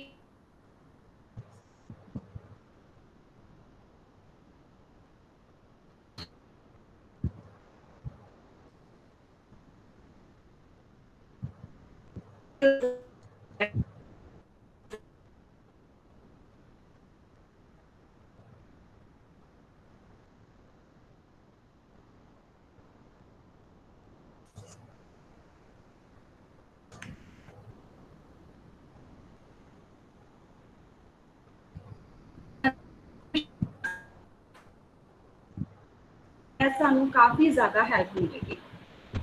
तो इसलिए मैं कोशिश की कि जो साढ़े ओल्ड स्टूडेंट्स भी हैं और गवर्नमेंट जॉब्स या प्राइवेट जॉब्स के विच हैं सो उन्होंने भी ये जड़ियाँ टेक्नीक्स है काफ़ी हेल्पफुल हो सकती हैं अपने स्कूल्स के विच। सर ने अपना कीमती समय सानू दिता, बहुत ही सबर नाल संतोख नाल बड़े प्यार नाल जड़ा है सारी प्रेजेंटेशन दी और बच्चियां ने जड़ियाँ क्वेश्चंस उन्होंने पूछे बहुत ही वधिया तरीके नाल उन्होंने क्वेश्चंस नूं जड़ा है उन्होंने जस्टिफाई किया। मैं उम्मीद करती हाँ कि सर इसी तरह नैक्सट जो साडा वैबीनार होएगा तो बहुत जल्दी तालमेल स्थापित करके असी इसे ही लड़ी दे विच नैक्सट वैबीनार जड़ा है evaluation techniques related to the different skills of Punjabi so आपां उन्हां ते ये वैबीनार ऑर्गेनाइज करांगे। सो एक बार मैं फिर तो सर का बहुत बहुत धन्यवाद करती हाँ अपना कीमती समा देने लई इन्ने वधिया तरीके दे नाल साडी फैकल्टी नूं ओरिएंटेशन देने लई साडे स्टूडेंट्स नूं ओरिएंटेशन देने लई thank you so much sir. और स्पैशली जिहड़ी साडी कॉलेज की ऑर्गेनाइजिंग कमेटी मैंबर्स हैं जिन्ने भी टीचर्स हैं उन्होंने सारियां दे सहयोग नाल ही ये वैबीनार जिहड़े हैं वो हो रहे हैं और ये साडे टीचर्स भी सीख रहे हैं साडे स्टूडेंट्स भी सीख रहे हैं। सो एक बार सारियां नूं सारे स्टूडेंट्स नूं सारे फैकल्टी मैंबर्स नूं ते साडे रिसोर्स पर्सन नूं thank you so much everyone. Waheguru ji का खालसा वाहिगुरू जी की फतेह। भाई खालसा भाई फतेह। थैंक यू मैडम ਤੁਹਾਡਾ बहुत धन्यवाद इन्ने शब्दों ਲਈ जी हौसला ਵਧਾਉਣ ਲਈ। ਜਦੋਂ ਤੁਸੀਂ याद करोगे ਤੁਹਾਡੇ ਨਾਲ ਹੀ है जी। So thank you very much for giving an opportunity. बहुत बहुत धन्यवाद जी। वाहिगुरू खालसा वाहिगुरू जी की फतेह। ਹੁਣ मैं लीव कर ला जी।